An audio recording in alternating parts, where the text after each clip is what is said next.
Hey everybody, just going to take a quick break from the show to tell you a little bit more about Rocket Money. It's the start of a new year. It's the perfect time to get organized, set your goals, prioritize what matters most. And for me, top priority is getting myself together here. Financial wellness, doing that, which that feels important, just feels like adult stuff that you have to do. And thanks to Rocket Money, my goals feel achievable now. They show me all my subscriptions in one place, help me easily cancel ones I forgot that I've been paying for, which happened to me.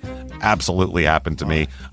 For years, I was paying for something. I was like, what is going on here? Rocket Money found it and saved me lots of money since then, because it's been a while. So they did a great job here. Rocket Money is a personal finance app that helps find and cancel your unwanted subscriptions, monitors your spending, and helps lower your bills so you can grow your savings. Rocket Money has over 5 million users and has saved a total of $500 million in canceled subscriptions, saving members up to $740 a year when using all the app's premium features. Cancel your unwanted subscriptions and reach your financial goals faster with Rocket Money.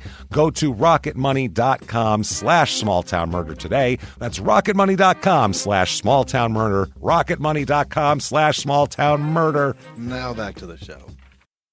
Experience furniture shopping the way it's meant to be at Mathis Home, your ultimate furniture superstore. From sofas to dining sets, from modern to classic styles, they have everything you're searching for. With over 230,000 items to choose from, you're sure to find exactly what you're looking for at a price you'll love. Plus, everything is in stock and ready for fast, free delivery right to your door. So you don't have to wait.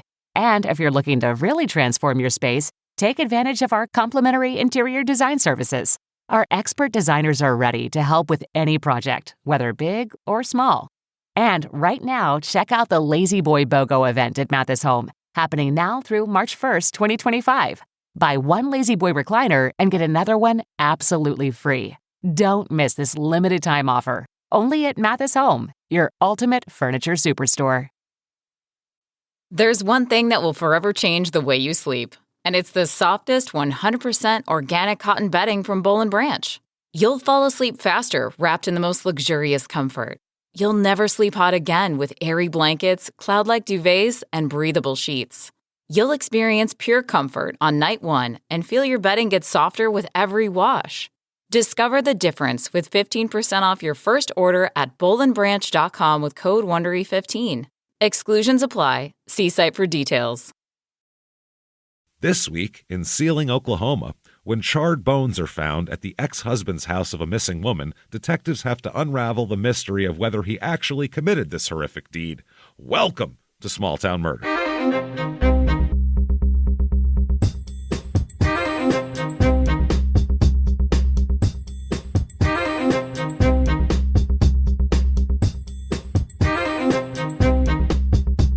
Hello, everybody, and welcome back to Small Town Murder.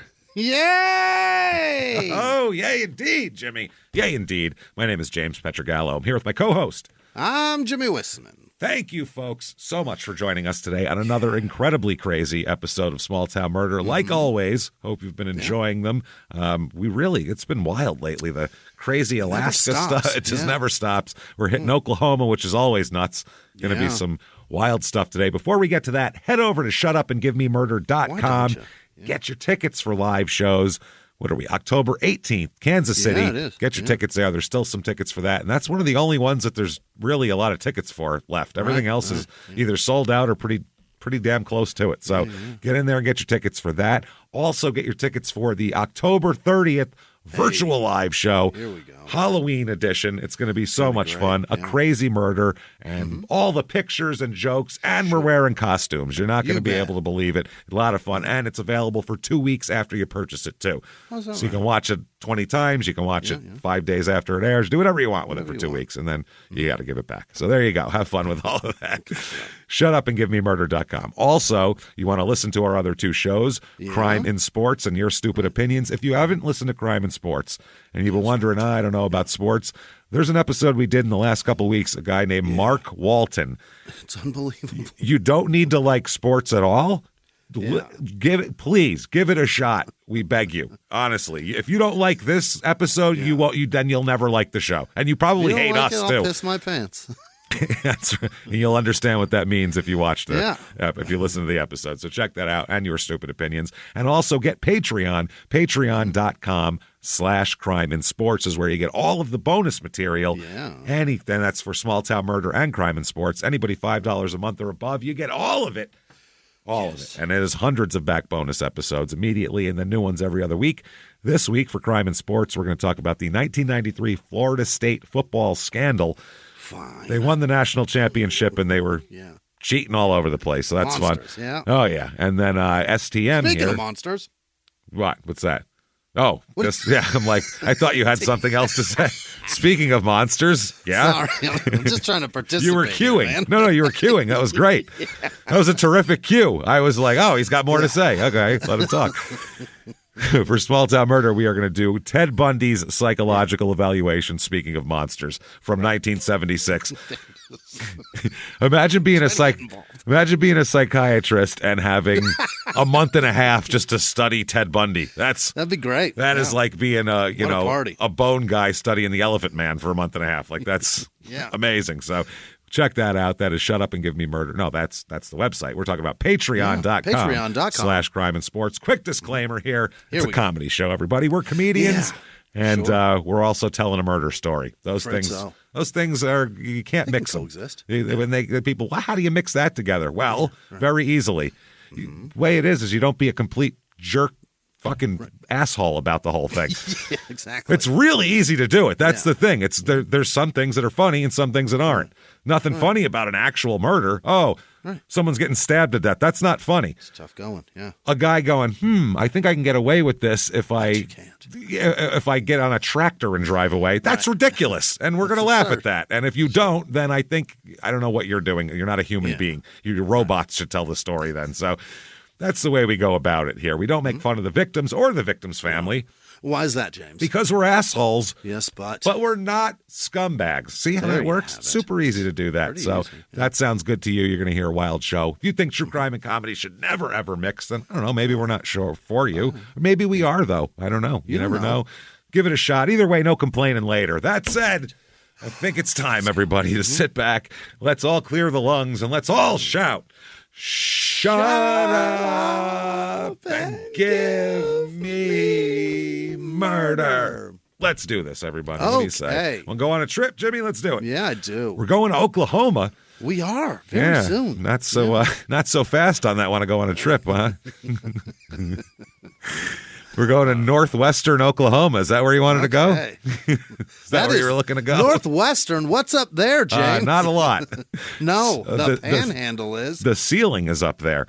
Yeah. Seiling, Oklahoma. Okay. Yeah. Oh, yeah. It's just like the word ceiling except with an S, and they pronounce it Seiling. Yeah. So this is in northwestern Oklahoma. It's about an hour and 45 minutes to Oklahoma City, where we'll be performing on October 19th, but that's sold out, so I don't know why I'm plugging it. Anyway, 35 minutes to Woodward, Oklahoma, which was our last Oklahoma episode 482, Blaming My Imaginary Friend, which we should all do that. See what I mean? How do you not make fun of that? Someone kills someone, thinks they can get away with it by blaming an imaginary friend, and we're supposed to go, yeah, that's normal. Let's This is the man that lives in my mouth, James. Let's cover that with a straight face. No problem. This is in Dewey County.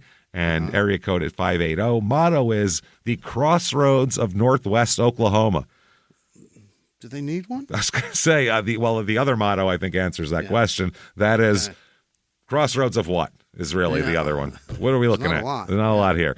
So history, it developed this town as an agricultural center and became the largest town in Dewey County, despite the fact that the railroad did not come here.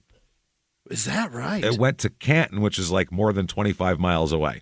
So no one could even, it's a pretty good distance back in the day before cars and shit. Huh? Yeah. So there was also no bridges crossing either of the Canadian rivers until 1906 either. So it was just this place that you couldn't get to or get out of, and it had a lot of population somehow. Maybe that's why people got stuck there. That's why the population grew. They had nowhere to go. So also a horse racing track was built in 1903. Got to get that. Which is before the bridges were even there. It said, what do we need first? Schools, churches, gambling. That's what we need. Let's see if my trifecta pays off first. So the lands assigned to the Choctaw and Seminole tribes extended into the area that's now occupied by Dewey County. Under the Reconstruction Treaties of 1866, the Choctaw and Chickasaw ceded, quote-unquote, their western domain to the United States. So this was known as the least district, and part of the area became the Cheyenne and Arapaho Reservation here. Wow. So many different tribes. So many in this area. Oh, yeah, this is the center of it all here. Yeah, this is, I mean, good Lord. Dewey County was created in Oklahoma Territory in 1891 and was open to non-Indian settlement on April 19th, 1892. Okay. So it was named as County D by an act of Congress and didn't receive its present name until like years later when they all voted on it. They just called it County D. County D. That's it. I'm lucky it wasn't like County D.134 or some even more specific naming them name. Like cell blocks ain't a appetizing thing. They were I don't like that at all. giving out counties like, you want names, you name them yourself. We're busy over here in Washington. We'll give you letters. We'll give you a letter and you figure it out. So the farms were heavy producers of cotton and broom corn. Did we ever figure out what broom corn was? We talked about that, right? Yeah, I don't remember. Is it the shit that they make brooms out of? Maybe, the whiskers? Or I don't remember, or maybe it was a feed corn or some shit. Or is it because the corn has a sprout at the top? Yeah, that looks that's like something a broom? like I'll that. bet that's something. And also cotton. There's also a cotton, gin, and a feed mill in the early years here. Wheat and rye became important, and then World War I happened. And then they opened up a big flour mill here. There you go. Fred Sander Flour Mill. And its White Rose Special Flour was the big product they made. Sure. So the milling company is listed in the National Register of Historic Places. After the war, agriculture went down. By 1920, a lot of people left. And but they got their population up somehow they got their western Oklahoma was Dust Bowl country. Did fine, huh? Oh, so the fact that their population rose from 1920 to 1930 is pretty fucking remarkable. Wow. I mean, that so many people must have, because a lot of people came to this area to do wheat farming. Right. Because it was a big scam. They made companies were buying up lots of land and sending shit back east going, you can come and have 5 acres and plant it and go back home and just come back out and harvest it and make shitloads of money. So that's why the Dust Bowl happened, because we tore up all the fucking sod. And so, that's so maybe so many people came that there was still some more left over after they were fleeing from the Dust Bowl. I'm not sure how the fuck that works. There's only one review of this town. Here we go. And it's 5 stars. So is that right? It's going to have to stand as this place is perfect, because we don't know any other opinion. The town is honestly one of the most amazing places. I've witnessed firsthand what this town does for the people and how we can all come together in a time of need for friends and families. They don't explain what these things are that happen. They just say that. 5 stars. 5 stars. There was a tragedy. That's what you're starting with. There was a tragedy. Well, when you start with, I've witnessed firsthand what this town does for the people, I expect to hear an example. Don't you? Well, one of the things I saw was this. Holy shit. Yeah. They're alluding to there was a need for everyone to come together. That's not good. What happened? I assume tornadoes. Had to be. It's fucking Oklahoma, so not surprising there. It's a twister. People in this town, 912.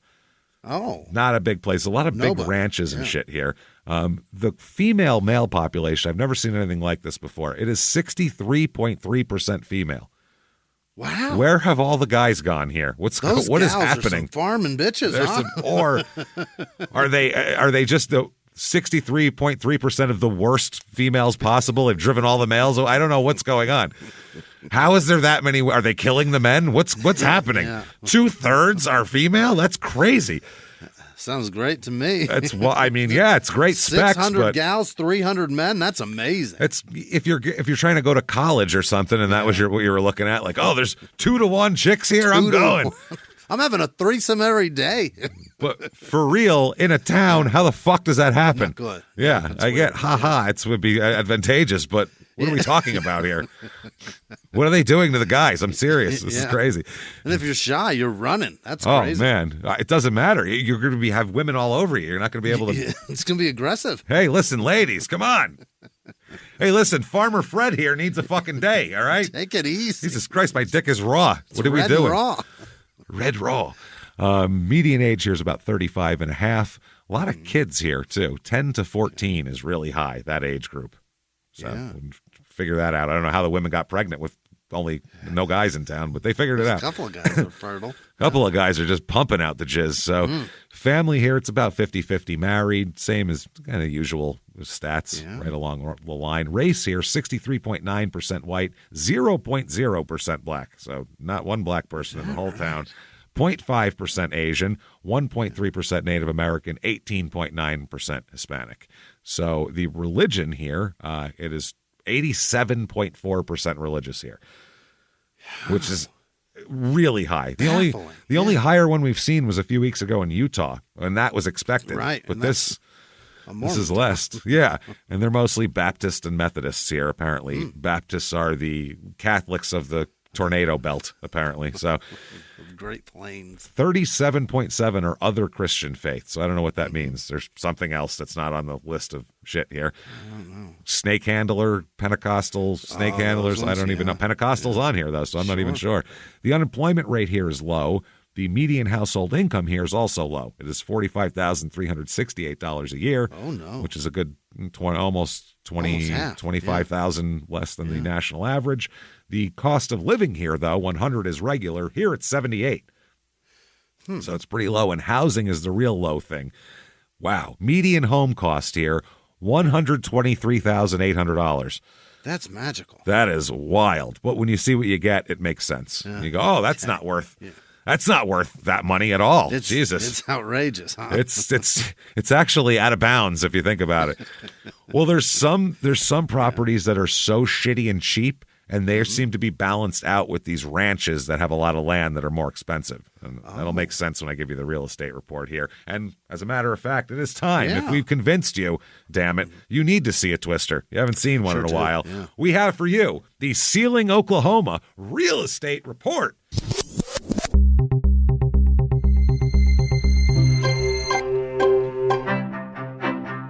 All right, average two-bedroom rental here is about $810, which is below the national average here. There's a three-bedroom, four-bath, 1,672 square feet house. Now, it looks like a manufactured house from the outside, but it says it's not. It says it's a single-family, regular home. So, built right into the ground and everything. The listing says views of open fields, which that's nice. I could have told you that probably. Yeah. I think that you could say that pretty much from anywhere in Oklahoma. You could put views of open fields. Yeah. You can see fucking Colorado from here, just so you know. And there's no interior photos, so that's a great sign. Yeah. And it says in the listing, the home has been converted to metal roof and siding. So if it rains, you are never going to sleep. It's going to sound like... May as well sleep in a tent, just as loud. Yeah, it's going to sound like the Luftwaffe's flying over. Like it's fucking... you're in London in 1943 or some shit. So it's crazy. That is $50,000 for that. Wow. $50,000. So, I mean, for $50,000, you have four baths, it's three bedrooms, and something. Here is a 4-bedroom, 2-bath, 2,240 square foot trailer. Yeah. It's a big trailer. That's a big-ass trailer. Monstrous trailer, but it says it is a mobile home on the listing here. And it is really weird. There's no windows. It's what? It looks like one of those buildings that like cheap schools like I went to throw up in a field when they run out of fucking. Or like when they're building a Taco Bell where they do job interviews before they're open. You know what I mean? One of those. Yeah, the superintendent's trailer is building this place.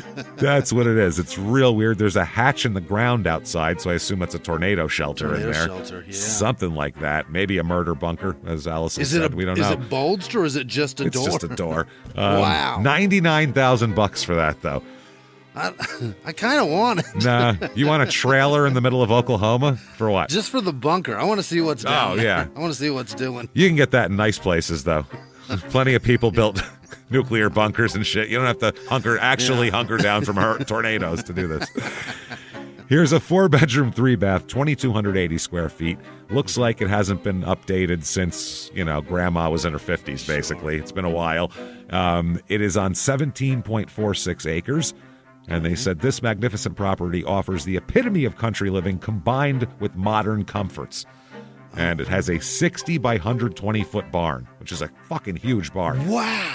That's a big-ass barn. What is that? 299,000 bucks for that. Yeah. That's a 17 6,000 acres. square foot barn? Yeah, it's a huge barn. Holy shit. 17 and a half acres, 2,200 square feet for $299,000. That tells you how terrible it is to live here. Because That's a goddamn deal right there. That's how bad it is to live here. Yeah. If anybody wanted to live here, that'd be $1 million. That's the problem. Yeah. So things to do here. All right, here we go. Let's find it out. We have the Oklahoma Route 66 Museum is nearby. Oh, does it run through here? Yeah, through this area. This is Clinton, Oklahoma, which is right next door here. Okay. The museum offers visitors a personal journey through the history of the nation's most revered highway. For whatever reason, that thing is amazing. Why does it capture the imagination? I don't understand. I don't understand. It's just a fucking road. When you're on it, you're like, you're expecting to see things like, oh, this must be, it's just a shit road. It's not lined with wax sculptures of people that have driven it. None of that shit. No. You don't have like movie stars handing out like, hey, look, here's a pamphlet on what happened here. Nothing is going on. Nothing. It doesn't make a lot of fucking sense whatsoever. But you when you're on it, you're like, man, I wish there was more lanes. Where's the... Let's get back to the 40 is what you're thinking. Sure would love to get around this dick. Yeah. Well, the 40, not such a bad idea.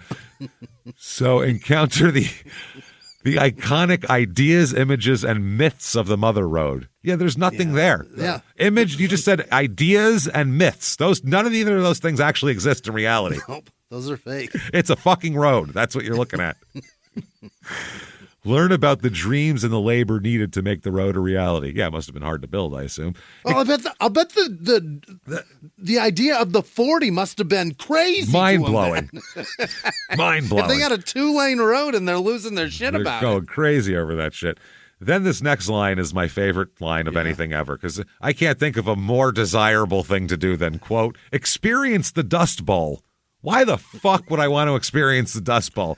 The most horrific time ever. Natural disaster we've ever, or man-made natural disaster we've ever had in history. When you're done with this, why don't you experience the Trail of Tears? I'd like to experience the road of syphilis if that's possible. Can I experience that? Anything else you want to give me? Is there an Ebola experience I can go visit real quick? Can I ride the train to Auschwitz too? Is that there? Jesus Christ. What the fuck? Well, you can actually do shit like that because those are... Can you do that? Not the train. Oh, not like... Okay, good. Not like, no, not like that. But they better not. I'm sure there's a train to where it goes. Oh yeah, that's a museum, Auschwitz. Stop it. Yeah, all the concentration camps are museums because if you take them down, people won't believe they existed. Good point. Yeah. Because people think look at what fucking people think now. People are crazy. Yeah, you're not wrong. I'm just saying. Yeah. How the fuck could you go there, dude? At this point, I'm surprised. Maybe it's required. It should be required. That's what it is. I think it is because otherwise people should have to go. That's bullshit. Well, go there and fucking look at it then. Tell me what that is. Yeah. Maybe I just believe it too hard because I don't want to see that. That would make my stomach hurt. Yeah, it would be gross. I've seen pictures. I don't want to be anywhere near it. So, experience the Dust Bowl as thousands streamed along the road away from drought and despair toward the land of promise, quote unquote. Oh, is that what it is? Listen to the sounds of the big band era when the roar of the big trucks and the welcome home cries to returning soldiers dominated the road. Sit at the counter or a booth in the 1950s diner and feel the open road as America's families vacationed along the length of Route 66. You might just overhear the families chatter as they eat their lunch. So, what are we watching? Was this a show? Right. Is this a voyeur thing? Stare at fucking actors as they eat their lunch and pretend to be from the 50s? What are we doing here? What's that, a strawberry shake, little Timmy? Yeah. Let's have a cheeseburger together. Leave It to Beaver fantasy camp? What are we doing here? What is this? It's very strange. The museum also offers changing exhibits focusing on the Route 66 experience. And then there is the Seiling Open Rodeo, which always cracks me up. Anybody... Maybe you should. There should be tryouts for that. Yeah. We need tryouts, I think, to see if you can do this. Maybe touch a bull's nose and feel that snot before you want to get on top of that thing. You're going there to see someone get gored, right? That's why you're going there? Yes. Yeah. I want to see some asshole. Some inexperience. Bought a Luke Bryan CD. Yeah. Get on the back of this animal. Came in from Oklahoma City to do this shit. Yeah, some dickhead that has a has a Morgan Wallen ticket. Get on the bull, fucker. Let's do that. Yeah, that's what's going to be. Wow. Cowboy fans can enjoy a fun-filled weekend. They mean football fans or just fans of Cowboys in general?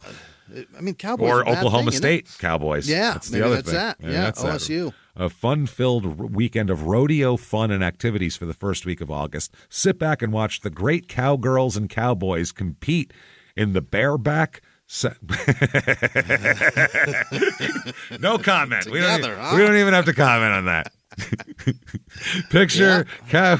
Watch the cowgirls and cowboys get bareback, everybody. This is going to be great.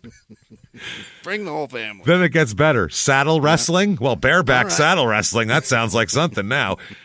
And then if you're a little kinky, then there's team roping for you. So hell yeah. We can get bareback while we're roped up and do some saddle wrestling.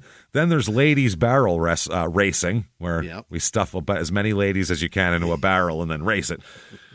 And bull riding events. Of course, mutton busting, as we've talked about, it's got to be a thing. Kiddos. The kids' calf scramble. Wild cow milking, which sounds like what? First of all, I didn't know there was wild cows. We made those. Yeah. Number one. And also, don't go grab that thing by the tits. This fucking thing's trying to buck you off. You're hanging onto its udders, trying to get it.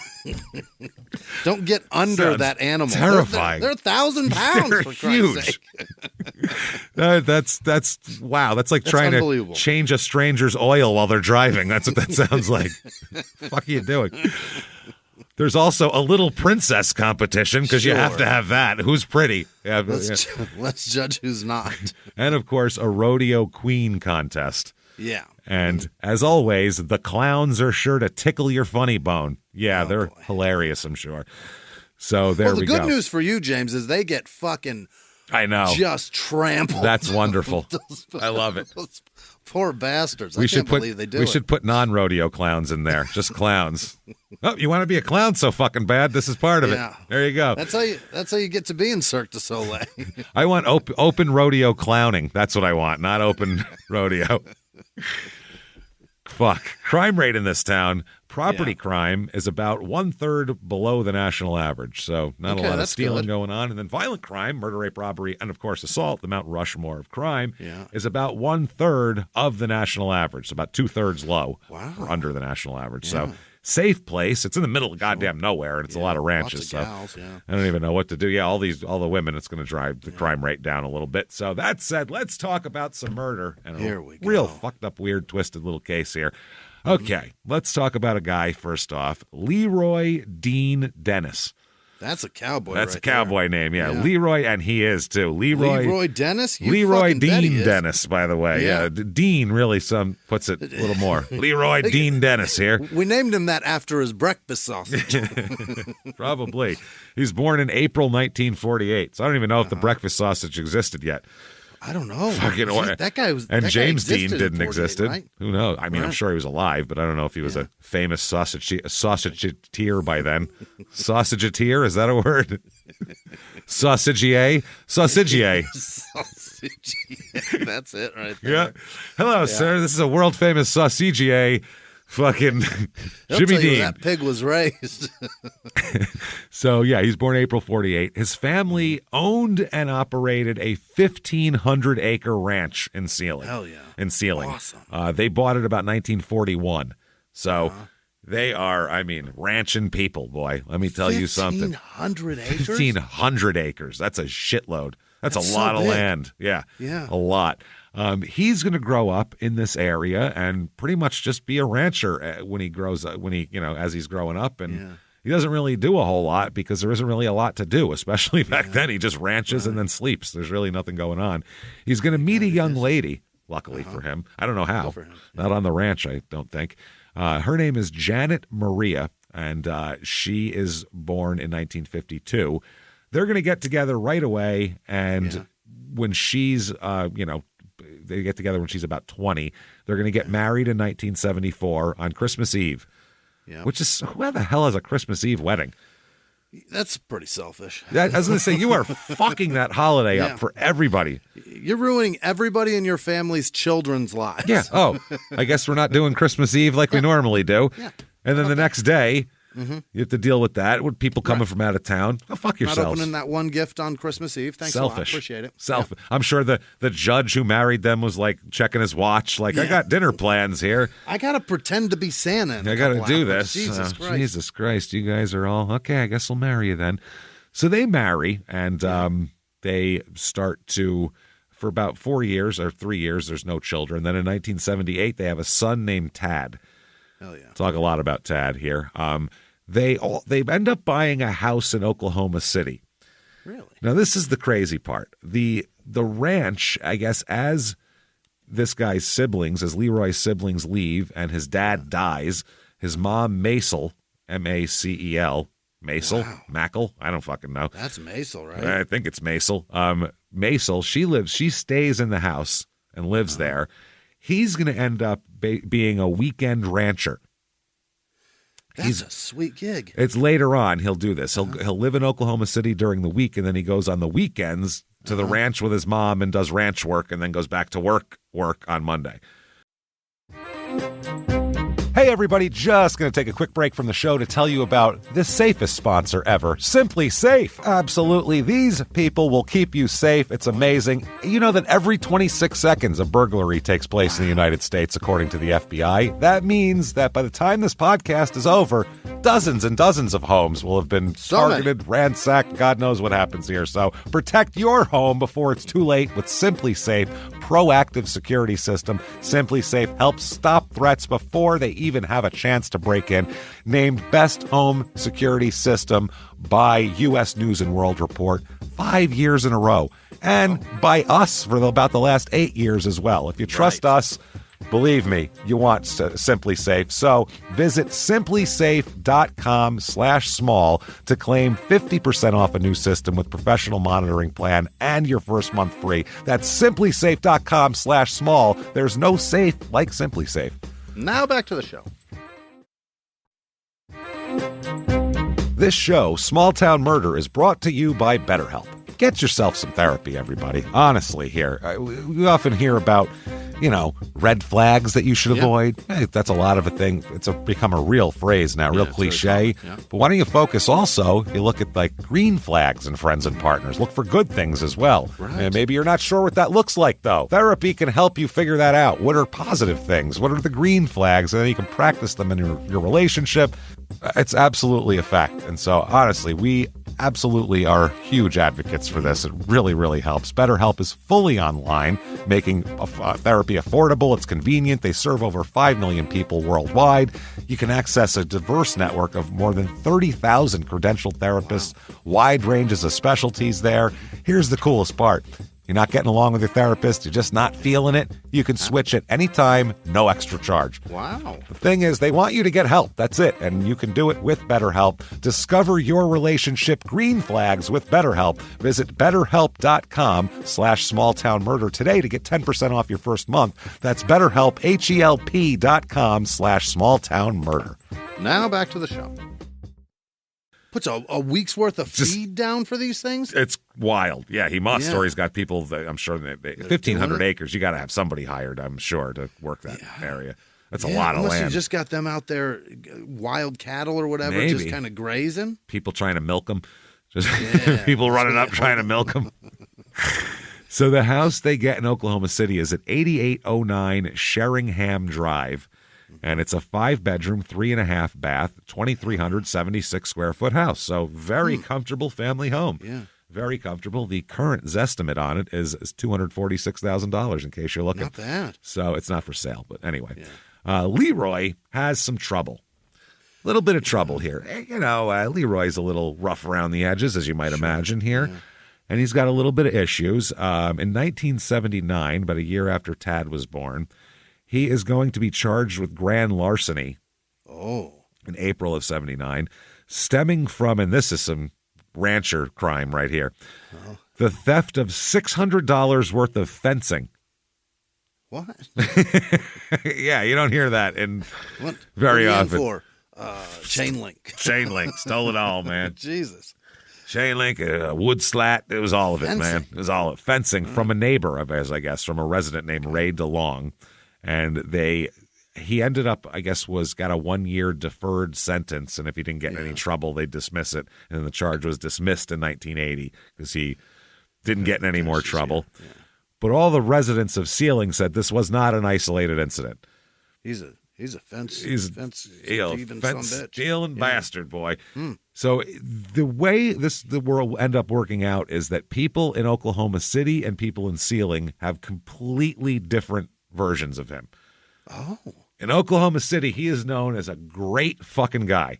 Just a top-notch neighbor, terrific guy. In Seiling, he's known as a fence-thieving scumbag. Who nobody likes. He crimes on the weekend, man. Which is so weird. Yeah, go to the city and crime. The people out here are going to notice it. You know? What's wrong with you? He's thieving on the weekend. One of Dennis's former, this is Leroy Dennis here, one of his former Sunday school teachers, guy who taught him Sunday school, said that Dennis one time, I guess some fertilizer disappeared from the feed store. Just was gone. Poof, gone. Yeah. So at one point, Leroy Dennis showed up to pay for it. Oh. And he said, "What do you mean? Why are you paying for it?" And the guy said, this Wendell Hedges is his name, said he never admitted to taking it, but he paid for it. He wouldn't admit that he stole it. Yeah. Before he had the money to pay for it. So, but he just said, I just want to pay for it. And they're like, but if you didn't take it, right. what the fuck are you paying for it? And he's like, I didn't say I took it. Yeah. I'm just an altruistic fucking guy. I don't know. I want to make things right in the world. On its way to the Murrah building. Yeah, that's it.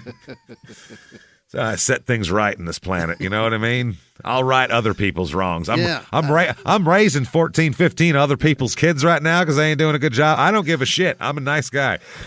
I'm on my way down to the JCPenney, and I'm going to just right all of the loss prevention wrongs in that place today. I got a windfall of about $400 or $500. I'm going to grab one of them secret angel Christmas trees and just take the whole dang thing home with me. I'm going to clean it up. Rain Christmas presents upon the children from a helicopter. I got so many Power Wheels bought. Oh, you don't even know, buddy. I got it all. Hot Wheels tracks, one of them ones makes a belt. You know what I'm talking about. The one white trash daddies beat their kids with. You know. You double it up, it makes a good whipping, I'll tell you something. So the Dewey County Undersheriff, Jerry Jones, not the owner of the Cowboys. No. That's his night job, is owner of the Cowboys. But during the day, he's Dewey County Undersheriff. Well, if you could be a weekend rancher, why not? I mean, what's the difference? Weekend NFL team owner. He described Leroy Dennis as a man who worked alone on the ranch, raising cattle and building fences. So he's working alone. Alone, 2 days a week on 1,500 acres. He must be very productive over those 2 days. He's got to be. Honest to Christ, that's a busy man. And he said, this sheriff also said, Dennis also received some money from the federal government as part of a conservation program to grow native grasses in lieu of crops. You know, so we don't have another Dust Bowl. It's that program from FDR days. It's that program. It says, hey, subsidiary from we will Polio fucking Man. Pay you if you don't grow anything more on this and stop the dust from go. Let the sod grow back. Plant some Bermuda and mow it. That's it. The other guy, or this is Jerry Jones, said he stayed to himself. That's kind of unusual. Everybody knows everybody in these little places. Yeah. He's not participating in the town bullshit, I guess. He doesn't go sit around at the diner and gossip. Sweet gig, wouldn't it be? I mean, it's not bad. Just to grow grass and ride a John Deere out there all weekend. That'd be fun. Fucking throw a 6-pack tend on to there. your cattle. No, that's quite the life. Yeah, that's a party. There's a lot of subsidies that farmers get where you go. Is that right? I hear you guys. Yeah, I know it's hard to be a farmer, but man, that's a lot of. I don't get any of that. Sounds pretty rad. You're getting a lot of money for nothing. I get paid not to grow shit. Yeah, that's crazy. We have too much corn. I'll just pay you if you don't grow it. Great. Can you pay us if we don't make podcasts? Can you do that for us? There are a lot of them. We'll pay you to make a week off. Take a week off. Really, guys. Fine. Terrific. Done. Yeah. So residents said they were familiar with Leroy Dennis because him and his family had lived there forever. It's going on 50 years they've lived there. So the residents said they knew Dennis as a part-time rancher in the late 70s since he would stay in Oklahoma City during the week and commute to Seiling on the weekends. Now, Oklahoma City neighbors, totally different deal. not a scumbag weirdo who keeps to himself. He's a different guy in Oklahoma City. Taking that Seiling subsidiary money and spreading it around Oklahoma City, heading on down to the strip clubs and handing it out and really just making some friends. An Oklahoma City neighbor said that Leroy Dennis would often take his 3 children to a park near their home, and he'd see him playing with his children all the time, being very friendly. He'd be friendly to neighbors and would even help neighbors with home repairs. Yeah, you got a bad water heater, he'll help you put a new one in. Your fucking plumbing backed up, call up old Leroy. He'll come over here and help you out. Your fridge overheating because it doesn't have a vent, James? I needed Leroy. I had to sawzall a hole in the drywall. Not in the drywall, in the wood. It's tongue and groove wood on that wall. Wow. So to sawzall tongue and groove wood is a real pain in the fucking ass. Let me tell you. First started as a motherfucker. Oh boy. Yeah, I drilled holes to get a pilot going and did that. And our fridge was literally, our freezer was not working at all. It just shut down overheated. Completely. It was overheated because it's stuffed into this fridge hole. And LG decided to stop putting vents on the front of the refrigerators because they didn't like the way they looked. So now they put them in the fucking back because everybody lets their fridge sit out in the middle of an open room so it can get ventilation. Everybody's fridge out there in the middle of an open room, not backed up against a fucking wall. LG, my fridge looks great from the front, but the side of my house has a fucking hole in it. Yeah, but I had to shakily and shittily sawzall a hole in tongue and groove fucking wood to fucking screw a goddamn vent on it now. Thanks, LG. But it works. So I could have used Leroy, is what Jimmie is telling you here. Seiling residents knew him. They knew him a lot. But Oklahoma City, they know him a little bit less. You know, he comes later and, you know, kind of just is there during the week. So before he began the weekend ranching thing, he served as Director of Safety Services for the Oklahoma County Red Cross in 1978. Wow. Which seems like an important job in a place where tornadoes happen a lot. Right. You want to get the rescue efforts to be, you got to put somebody smart in charge of that. You can't just let your cousin do that or something, you know? Yeah. So, and also taught first aid classes for the Council on Law Enforcement Education and Training, which is a statewide law enforcement organization. Awesome. So he's apparently into, you know, helping people, safety, Red Cross and first aid classes. He was also a peace officer at one time in Carnes and had received his law enforcement commission from that organization. So he was a sort of a cop, I guess. I mean, a peace officer is a cop. It's a cop, yeah. So I guess it's not like a regular, maybe I don't know, not on the force every day kind of a. Because there's weird things like constable. What the fuck is that? That's kind of a cop. That's just the guy that tells you to get the fuck out of your house. Yeah, it's kind of a cop, right? That's I don't know all what he does, right? Can he shoot you? Is that a thing? I don't know if he's carrying. I don't know. It sounds like it's got a lot of like gravitas to it. Constable. Yeah. Oh shit, he's gonna. My take my house away. Was that in Maricopa County, and she didn't want to tell anybody because it came with a bad connotation to be evicts people. Oh yeah. I knew somebody who's had a constable in their family as well in Arizona. Yeah, and I asked them what it was. I wonder if we know the same person. It was a guy. Oh, okay. So maybe not. Well, he might have a sister. I don't fucking know. He may have had a sister. Yeah, it's a guy with a constable. Who the fuck knows? So they're going to have multiple kids. Tad, 78. Todd, yes, they named their kids Tad and Todd. No. Tad and Todd. I really love the Tid sound, really a lot. You can't do that. Tad and Todd. You have another one, name it Ted. I'll choke the fuck out of you. Jesus Christ. I will choke the life right out of you. They're like the Flanders kids on The Simpsons. They're Rod and Todd, and that's... Tad and Todd, I'm sorry, is worse than Rod and Todd, I think. I'd rather have Rod and Todd than Tad and Todd. So Tad and Todd, which sounds like an English snack. You want some Tad and Todds? Yeah, sure. It's like that shit, like the shit you scoop up with the stick. That's what it's, a Tad and Todd, like the chocolate you scoop up with a vanilla stick. What are those? Not a snack pack, though. Handy snacks. Yeah, no, but the ones that are chocolate they have now, where they're like they have like a cookie thing you dip into it. Yeah, that's a Tad and Todd. You want a Tad and Todd? So, and then they luckily don't have another son to give a to continue this to have Tad, Ted, and Todd. Ted, right? You can't go Tid. You'd have to go Ted, absolutely. They have Julie in 1986. Well, what the fuck is that? Luckily, they didn't give her a name. rhyming with the rest of them. Now, Janet, this whole time, she is working as a nurse at John Marshall High School in Oklahoma City.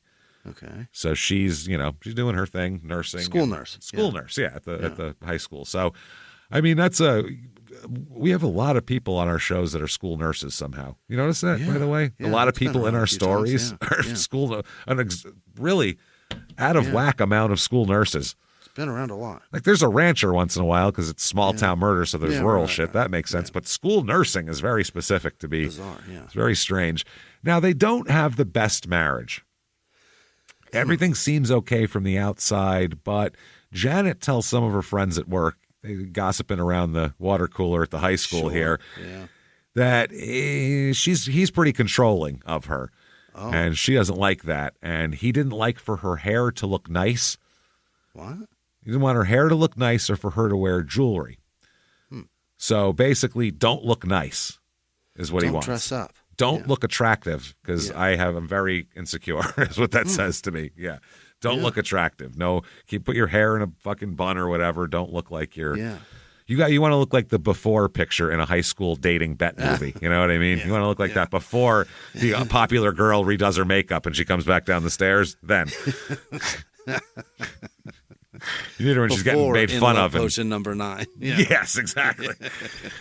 You want her like classroom shot of before she goes to the party. Sandra Bullock in that doily dress. Yeah, that's what you're looking for. So they take her hair down, take the glasses off. Oh, she's hot. Wow. Oh, look. Wow. Wow. Oh, my goodness. That's incredible. Jesus, I must have superpowers. I can still tell if a chick's hot even if she has glasses on and her hair up. Isn't that weird?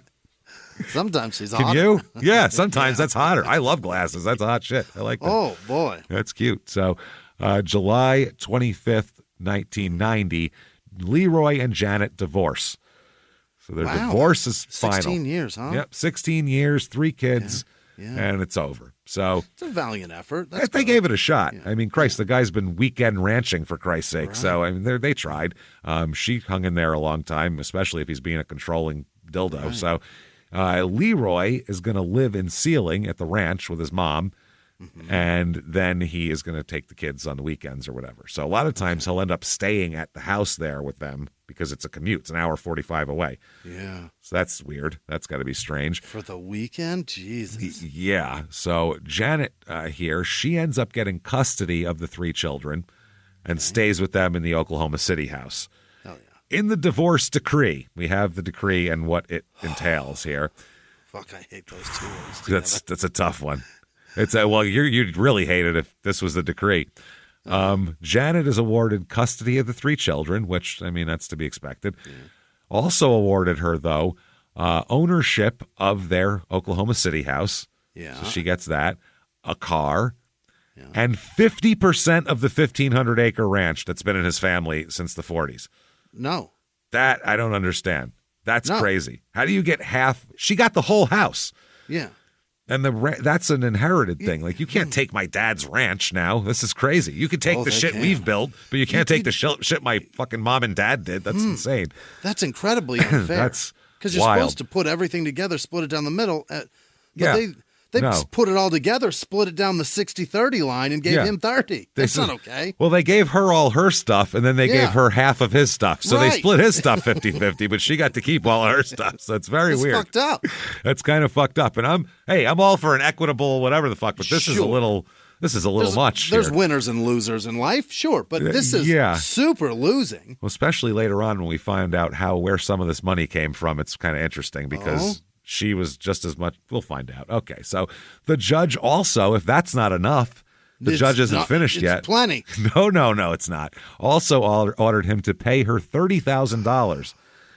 $30,000 in 1990 money is a lot different than $30,000 now would still be like, oh my God, it's a lot of money. It's a lot of money. $30,000 in 1990 is like $90,000 now. Wow. Someone tells you owe her $100,000 too. You're going to go, what the fuck? They gave her everything and made him buy back 750 acres, basically. Yeah, Jesus but Christ. she still gets to keep it. Yes. No, I mean, she gave him everything. Then they said, give her $30,000 and we'll give you 750 of that 1,500. Yeah. Then you can have that back. Yeah. What the fuck is this? Now, he never pays it, though. No. He doesn't pay, which I don't know if he had it or not. That's a big chunk of change to just bust out. Yeah. Now, Friday, December 7th, 1990. So this is a few months after the divorce. Yeah. Janet here, she has a normal day. She's got a boyfriend now, by the way. So smiles in her life. Yeah, she picked back up in about 5 months and has a boyfriend and everything, and she's got a social life and her kids and her. So she's getting her feet back under her here. With her generous financial settlement would help. That'll help keep you upright. Jesus. So she had dinner on Friday. It's a Friday night, December 7th. She had dinner with her kids, and they decorated the house for Christmas. Yep. Fucking fun. This is the first week of Christmas. Yeah. This is my favorite.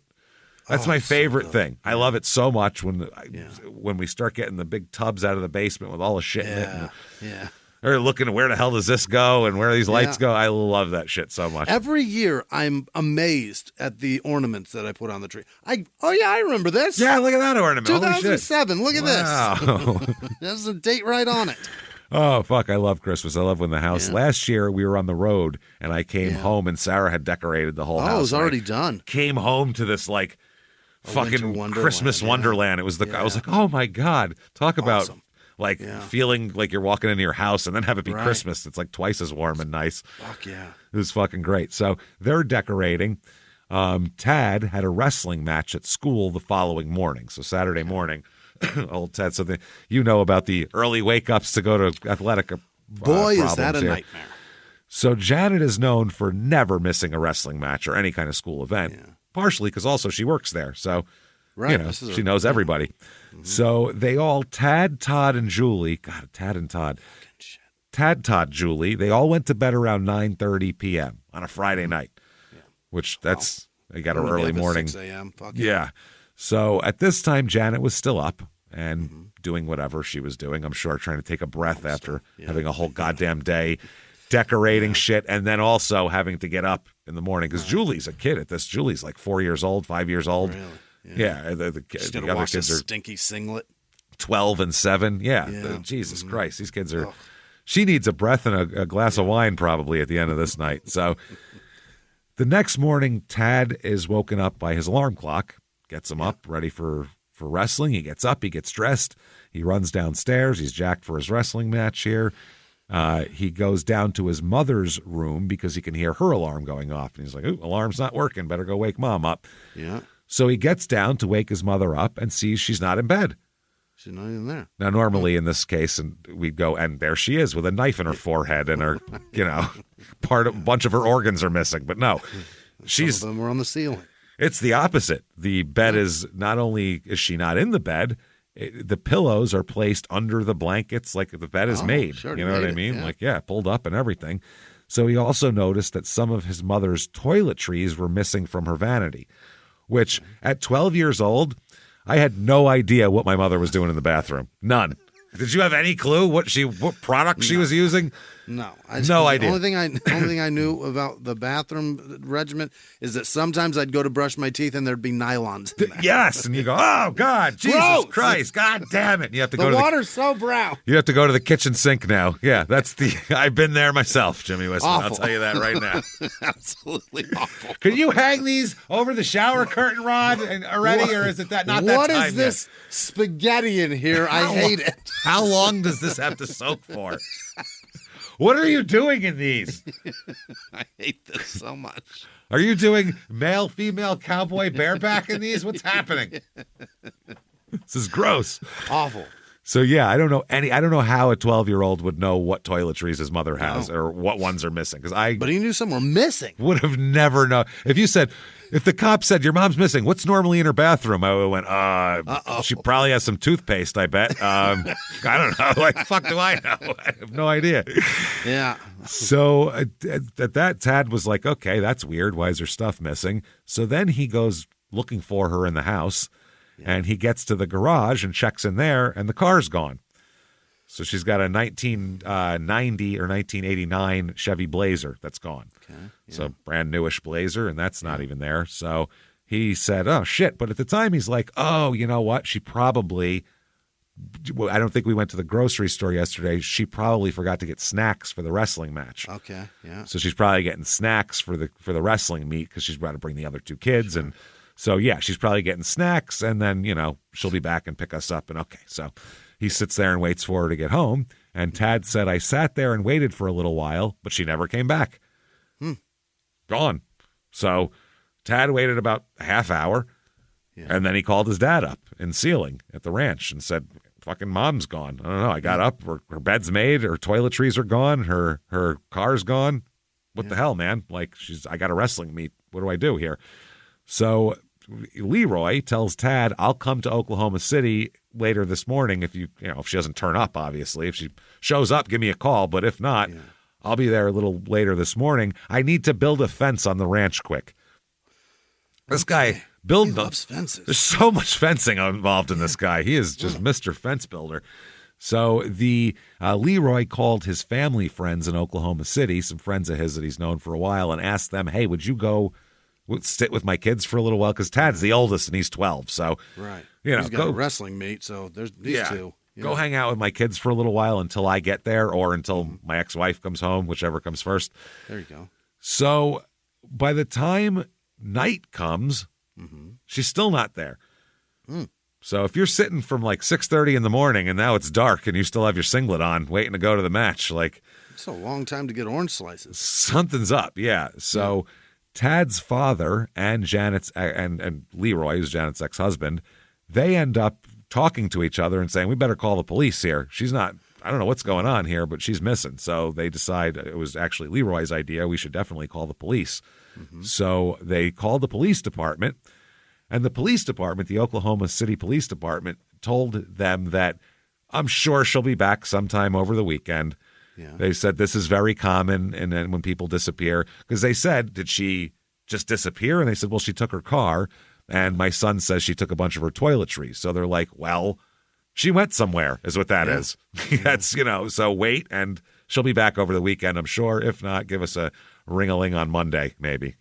We got a lot going on. We got like a softball charity game this weekend we got to do. Let's give her around 72 to figure it out. Yeah, so then Monday comes around, and she's not back yet. Wow. Whole weekend goes by of no Janet. And this is not like her at all. She's a pretty reliable mother of three at this point. So very strange. And the police take her disappearance more seriously at this point. And they're talking to everybody that talked to her the day before or the day she left to figure out where she might have gone. Did she say anything to you? So they travel out to they travel to her house to interview Leroy. Leroy stayed with the kids the whole weekend in the house. Because what else are you going to do? Yeah, in case she came back. You're going to take, So Leroy said the last time the children had seen their mother was Friday night. He said she was wearing jeans, a red top, and a gold necklace. That's what Tad had told him. And he also claimed that he and his ex were on good terms. Yes, we got a divorce, but they said it's, we're still on good terms. It's fine. He said he'd been on, they said, well, where were you at this time? Just because to make sure we got to clear everybody. And he said, well, I was on my ranch at the time of the disappearance. And his mother said, yes, he was home with me. So there's an alibi for home. So the police, they searched the home, just a simple once over to see if he's like hiding, a human woman somewhere. Look for you never know. Little spots of blood. Corpses, things like that, behind a curtain or something. So suspicious things. No evidence of foul play. There's no blood. There's no body. There's no, anything like that.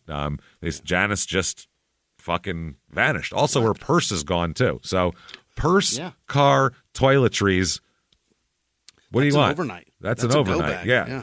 And she's got a boyfriend too. So they're wondering, we got to talk to her maybe. Him.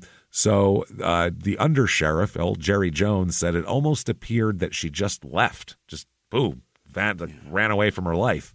It's really weird. Tina Bloomer, who is Janet's cousin, Tina Bloomer, that's a rough name, said, quote, we knew something was wrong. We knew something had happened to her. We just didn't know what it was. They said they were full of anxiety because she would never do this and she'd never run away. So they said, where the hell could she be? Because they look at her calendar and she's got a full slate of plans for this week. Tons of shit to do. Yeah. So they're like, what is going on here? Why did she make all these plans if she was going to skip out? This makes no sense. So one police detective said she just vanished. She had plans to go to a close friend's birthday party and she was going to take her son to a wrestling match that day. So her plan was wake up, take Tad to wrestling. When he's done, go to her friend's birthday party. Yeah. She had a bunch of shit to do that day. They said there's no trace of her. There's no sign of struggle in her house. There's no blood anywhere. There's nothing out of place. It just looks like someone intentionally took their purse and toiletries, got in their car, and fucking left. Very interesting. So they said she had a paid-for house. Her house is paid off, by the way. A paid-for house and a car in a very nice area and plenty of money in the bank. So they're like, this makes no sense. Right. Why would you run away from that? People with, especially like people who seem to be happy being a mother and a parent. Yeah. She's happy with her family. Yeah. Mm-hmm. The divorce is over with, so it's not like she's fighting with her ex-husband anymore. Yeah.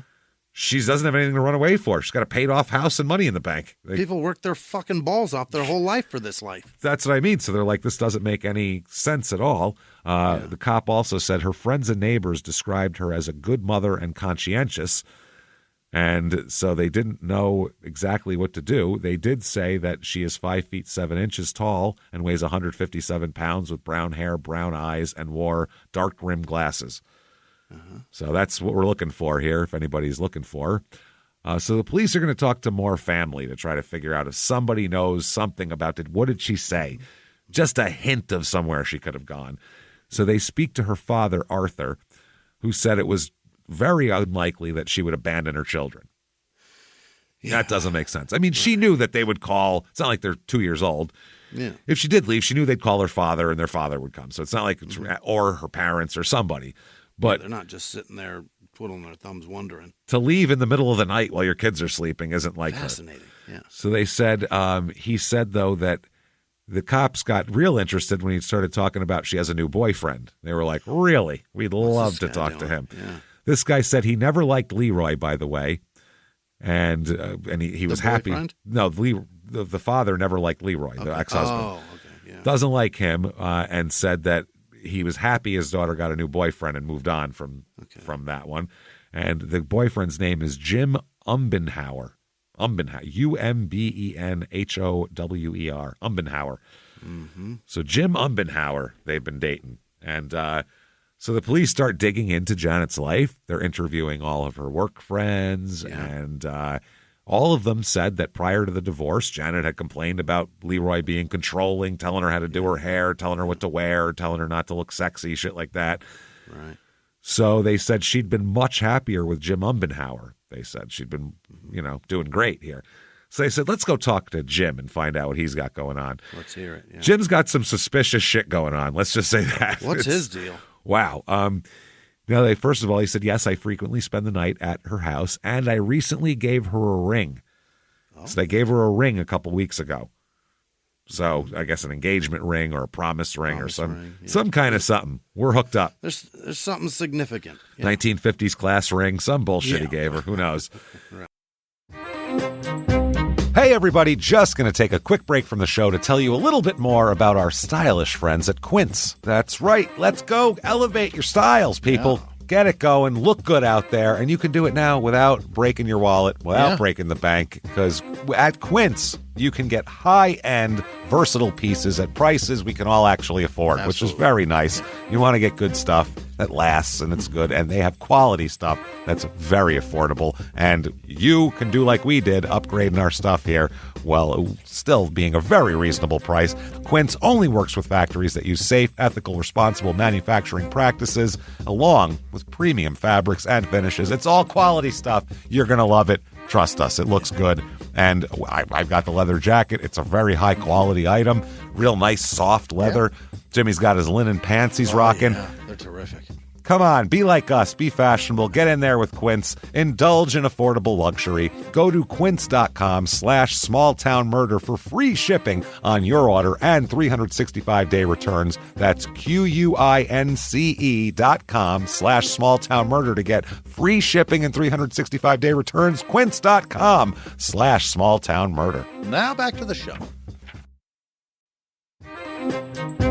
Hey, Hey, everybody, just going to take a quick break from the show to tell you a little bit about a very cool place, Thrive Market. Yes, we are both looking to get into the healthy swing this year. The problem is I don't know what's in everything, and I don't know if even I'm qualified to even read the labels to know if that's good or that's bad. Right. There's chemicals and things, and there's things floating around. I don't know what I'm doing out there. One of my favorite features, and I know you were talking to me about this, is the Healthy Swap Scanner in the Thrive Market app. Yeah, it's simple. You scan any item, and it'll instantly suggest a cleaner, healthier grocery alternative, which is it's great. Amazing. Yeah. That's great. Thrive Market also takes the guesswork out of finding these safe, healthy foods. For example, like I'm trying to get my protein intake up for energy. I'm always moving around. I need stuff, and I love that you can filter their site by the high protein options. Nice. It's very cool, and you can personalize this portion, and you can put filters on it. And get ready. You should be ready for a junk-free start to 2025.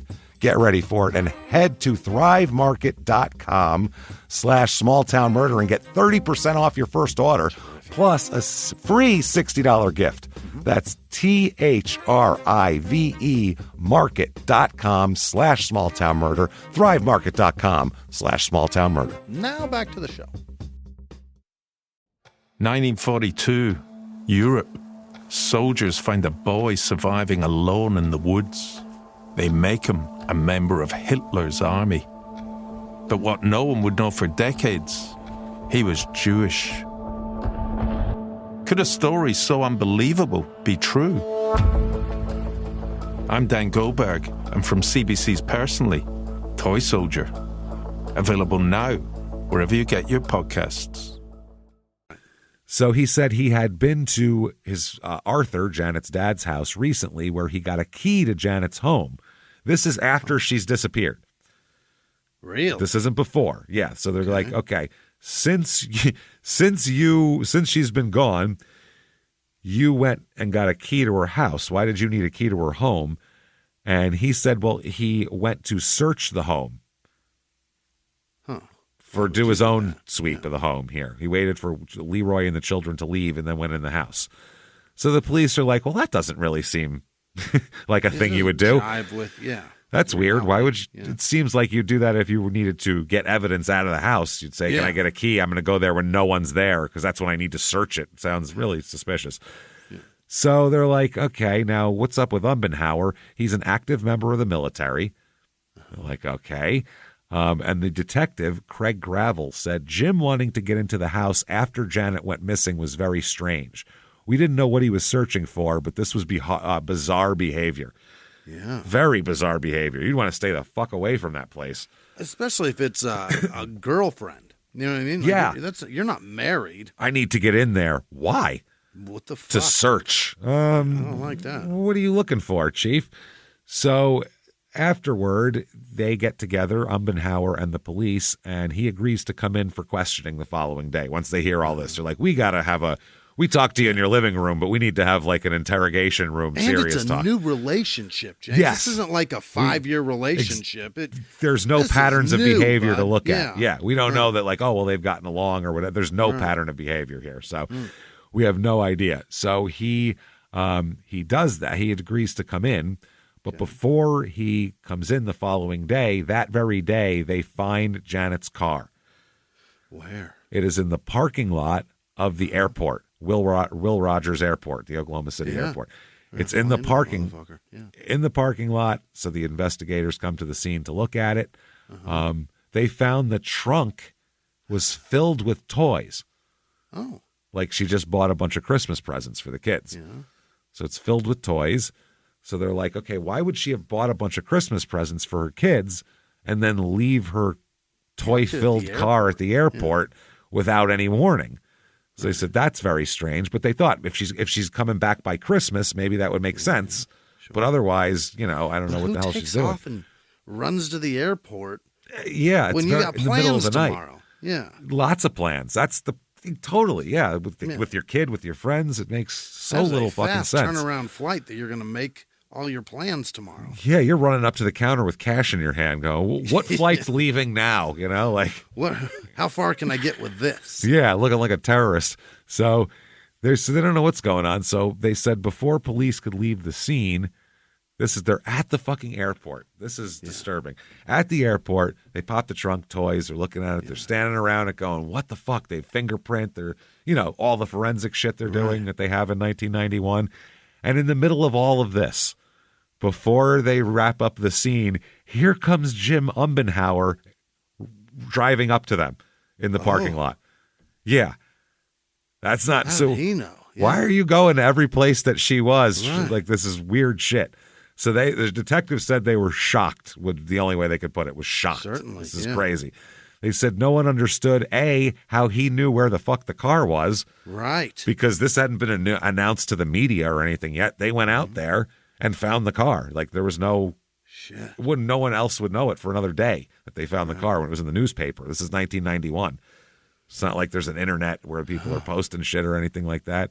An airport employee posting it or something. Yeah.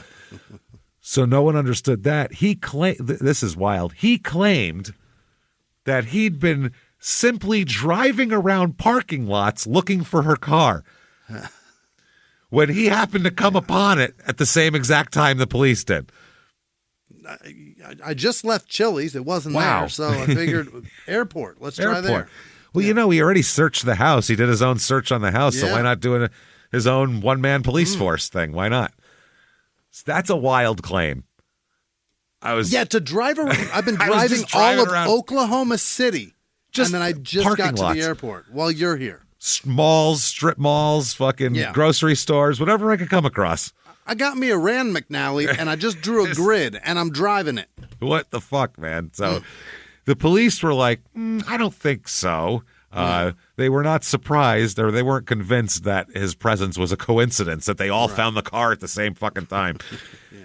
So they said, by the way, Jim, why the fuck did you go to your girlfriend's house there after she disappeared to look through it? Seems like once she's not there, you have no reason to be there. Yeah. And he claimed he was simply interested. I love that he always says, I was simply doing this. Yeah. Simply. He said, I was simply interested in retrieving some old love letters that I'd written her in order to keep their relationship private. Yeah, I don't want you guys reading all the things I said I was going to do to her. Wow, I don't want her hearing all the things that makes my dick real hard, like real hard. It gets hard normal, but she knows the shit that makes it like, oh boy, glass cutting implement. Things about pinching it through between my lips. And all that kind of thing. And how me and one of my high school buddies did some explorations and, wasn't exactly what I mean, but some stuff stuck. I found out I'm not gay. Not gay, but, she could still stick things in my butt if she wants. I'm not saying it's all in the letters, and I was trying to cover it up, see? See, now you got me to tell you what I didn't want you to know. Now, you might as well just take them now. Damn, you boys are good. Oh, God. He said Janet had always requested that they would keep their relationship and all their private stuff private. So he was just trying to honor what she wanted. Okay. Which is a missing woman, and you went to get all the correspondence they've had. This is crazy. And everything you show up. Written to her? You show up the same time as the cops. Like, this is very suspicious. You couldn't look any more suspicious than this guy looks right now. And then they said, well, you're going to have to, did you get the love letters? And he said, yeah. And they go, thank you very much. Hand them over. But he's had them, so who knows if he's given them all the letters. But he hands them a box of letters. Okay. So Leroy then goes on the news. And Jerry Jones saw him on the news with Leroy pleading for any information that could help with the case. Please find my ex-wife, and, my kids are sad. What the fuck here? I'm tired of watching them all the time. I'm a weekend guy. So I had to pay $30,000 so that she could do this shit. Yeah, it's like I gave her a whole house for this type of thing. So Leroy because he lived on a farm that was in his jurisdiction, Jones offered to help with the investigation in any way he could. Yeah. So this Jerry Jones said, well, I'll help out. So Jerry Jones also told the police that there were rumors floating around town here that Leroy, who was not well liked by his neighbors, he's the one responsible. So a town of less than 1,000 people, the rumor mill is swirling. They don't even know the other guy, so they can't blame him. They don't even know he exists. So they only have one person to blame, and it's Leroy. We don't like him. So then they find something that's very interesting. Because up till now, They've heard that the divorce was all amicable and everything like that, but then they hear otherwise. They talk to some more of her friends and coworkers, and they find out that the divorce was not amicable, that Leroy would go to her house and argue with her in front of her children, which, I mean, you've done that about 700 times. Well, I went to pick them up, and there was an argument. Yeah, well, that's what I think that's what this is. I don't think maybe. Yeah. You went there for an hour 45 just to argue, probably. I didn't. I go, you know what? I'm hankering for a good argument. Hold on. I'm going to go stop at the store. Damn, I miss her. Grab me some bugles for the road. And get some road snacks. It's too damn quiet around here. I'm going to head back over to my ex-wife's house. Hey, Mom, you want to argue about something? No? Shit. Well, all right. I'm heading to Lisa's. Getting the hell out of here now. You just, a little Freudian slip there. I'm tired of it being so nice around here. I'm going to have to go argue with this bitch for a while. I'm going to do this shit. So, yeah, they've been arguing, and they also said that Leroy was adamant about getting full custody of the children, which contradicted Leroy's claims that he was fine with Janet having full custody. So one of the detectives said, in a heated divorce, you never know what someone's capable of. But in Leroy's case, he didn't have custody of his children, and now his ex-wife, who he still loves, has another man in the house, so that's a good recipe for murder. Boy, that's a stretch. Well, that is really... They got divorced. She got the kids, which is like 97% of cases. Yep. And then she moved on, which is like 94% of cases. So he must have killed her. That's a lot. Now we know for sure that's what he did. That's positive. Yeah, that's a good recipe for murder. It's a little dash of this and a teaspoon of that. Half pound of spite. Bring it to a boil. Half pound of spite, 3 pinches of hate, and you got yourself a stew. That's the recipe out there, folks, if you're looking for it. It's got a little bit of regret aftertaste. Oh yeah, you get that as a you dip your regret bread in it.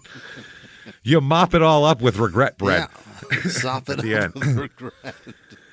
So he now the police they really want to talk to Leroy because they're suspicious of him. They ask him to come in and take a polygraph. Yeah. And he does. Sure. He said, sure thing. His story is he went to the store that day to buy a bunch of grain. He was grain shopping. Yeah. And then Seiling. In Seiling. And then he came home and spent the rest of the night in the house with his mother. So it was me and my mom with all of our grains. That's what we did here. It's a great story. Now, the results of the lie detector, and this is very common, are inconclusive, which happens all the time. That's when you get someone who's nervous because they've never been hooked up to a fucking lie detector before and all of their shit's jumpy, and it happens a lot.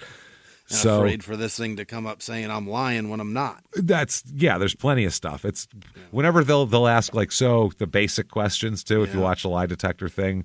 So, where do you work? Your address is this. Is your name Jerry? You're wearing a blue shirt. Yes, I am. Okay. Yeah.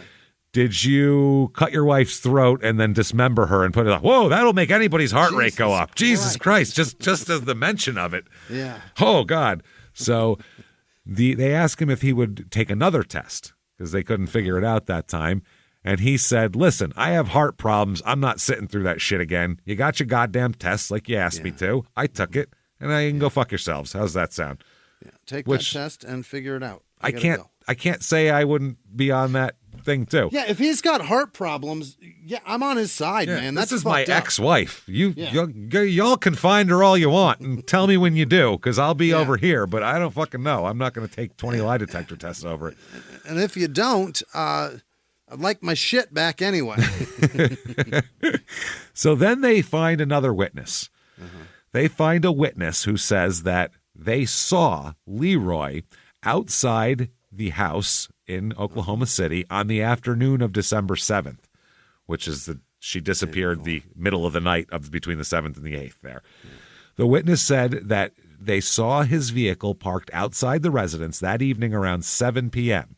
Now, December 7th, the Friday night where they were having a Christmas decorating party. Kids in bed at 9:30, so 2 hours before they went to bed, he's out front. Yeah, and another witness said that she started helping Leroy pack Janet's clothing into boxes the Monday after she disappeared.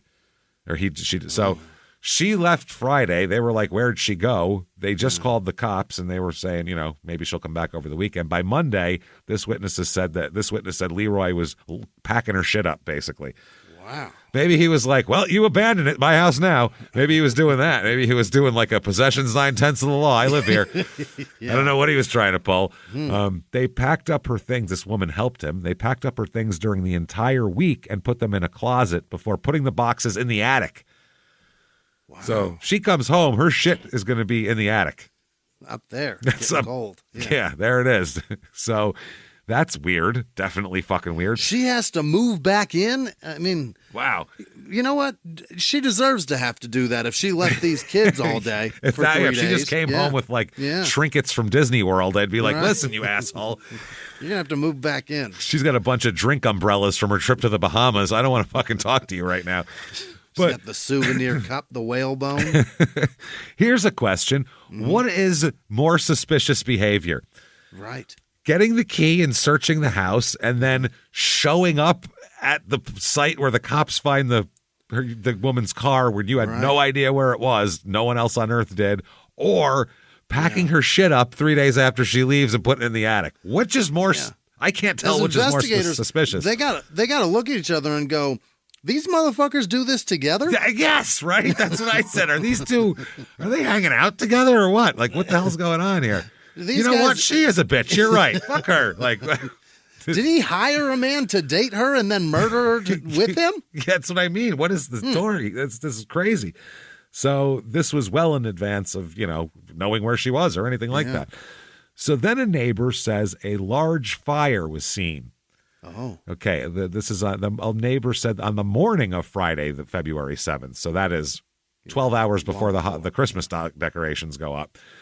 Between 7 and 8 a.m., one of Leroy's neighbors in Seiling observed a large fire with black smoke and flames jumping 30 to 40 feet above the tree line.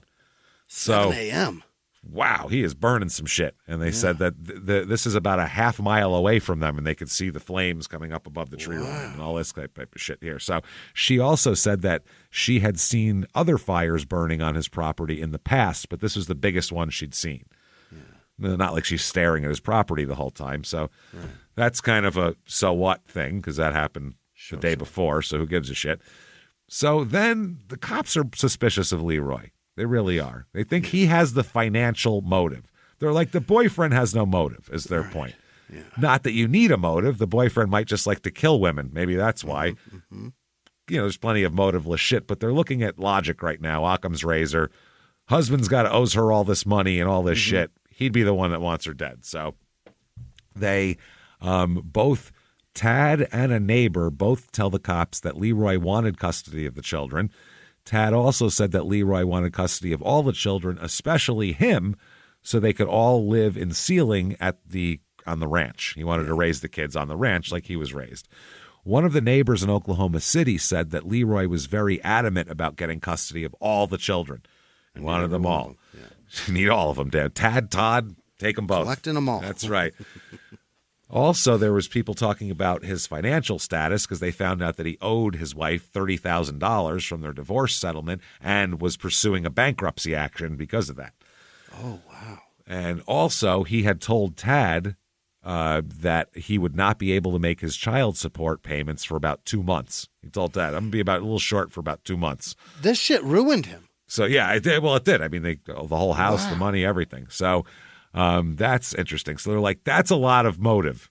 Yeah. He wants the kids. If he gets the kids and she's gone, his financial problems are solved and everything's back to what he wants. So they're like, that's a lot. He wakes up and can't breathe. He falls asleep and has nightmares. This poor bastard. That's a miserable life. So the cops are really going, Leroy or Jim? Leroy or Jim, man. I mean, they both seem super guilty. Right. But they don't know each other. There's no way they have no connection with each other whatsoever. They look into Finkel and Einhorn. Absolutely. Yeah, totally. So they're like, maybe Leroy, maybe Jim Ubenhauer is just Leroy in disguise. We don't know. So they said, let's get Jim Ubenhauer in here, have him take a polygraph and see how that turns out. So they go to they take him to the station here to take a polygraph test. They do a 6-hour interview with him. Wow. And results are in. He fails the polygraph. Oh. So we got an inconclusive and a failed, which is not helping anything. You're like, I'm even more confused. Great.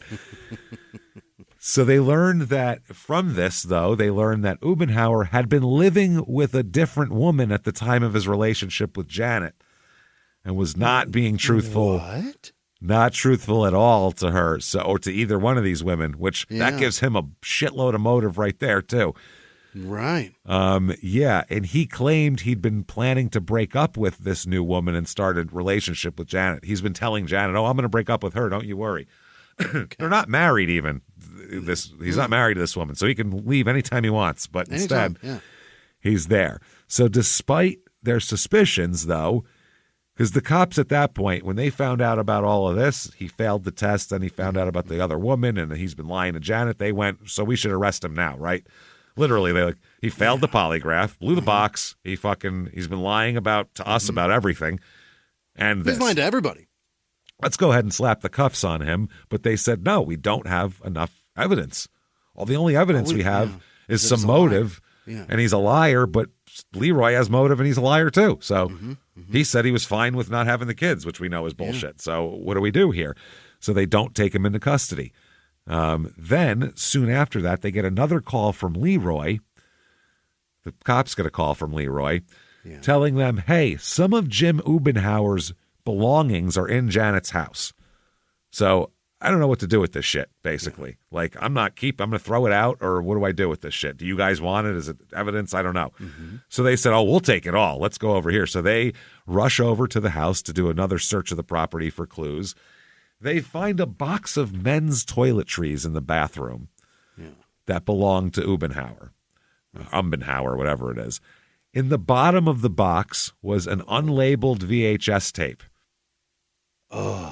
which they confiscate and take back to the station. Don't play that. Don't play that. It's unlabeled. That's just porn, man. By the way, I just heard the story. My cousin told me a hilarious story about when he was a teenager.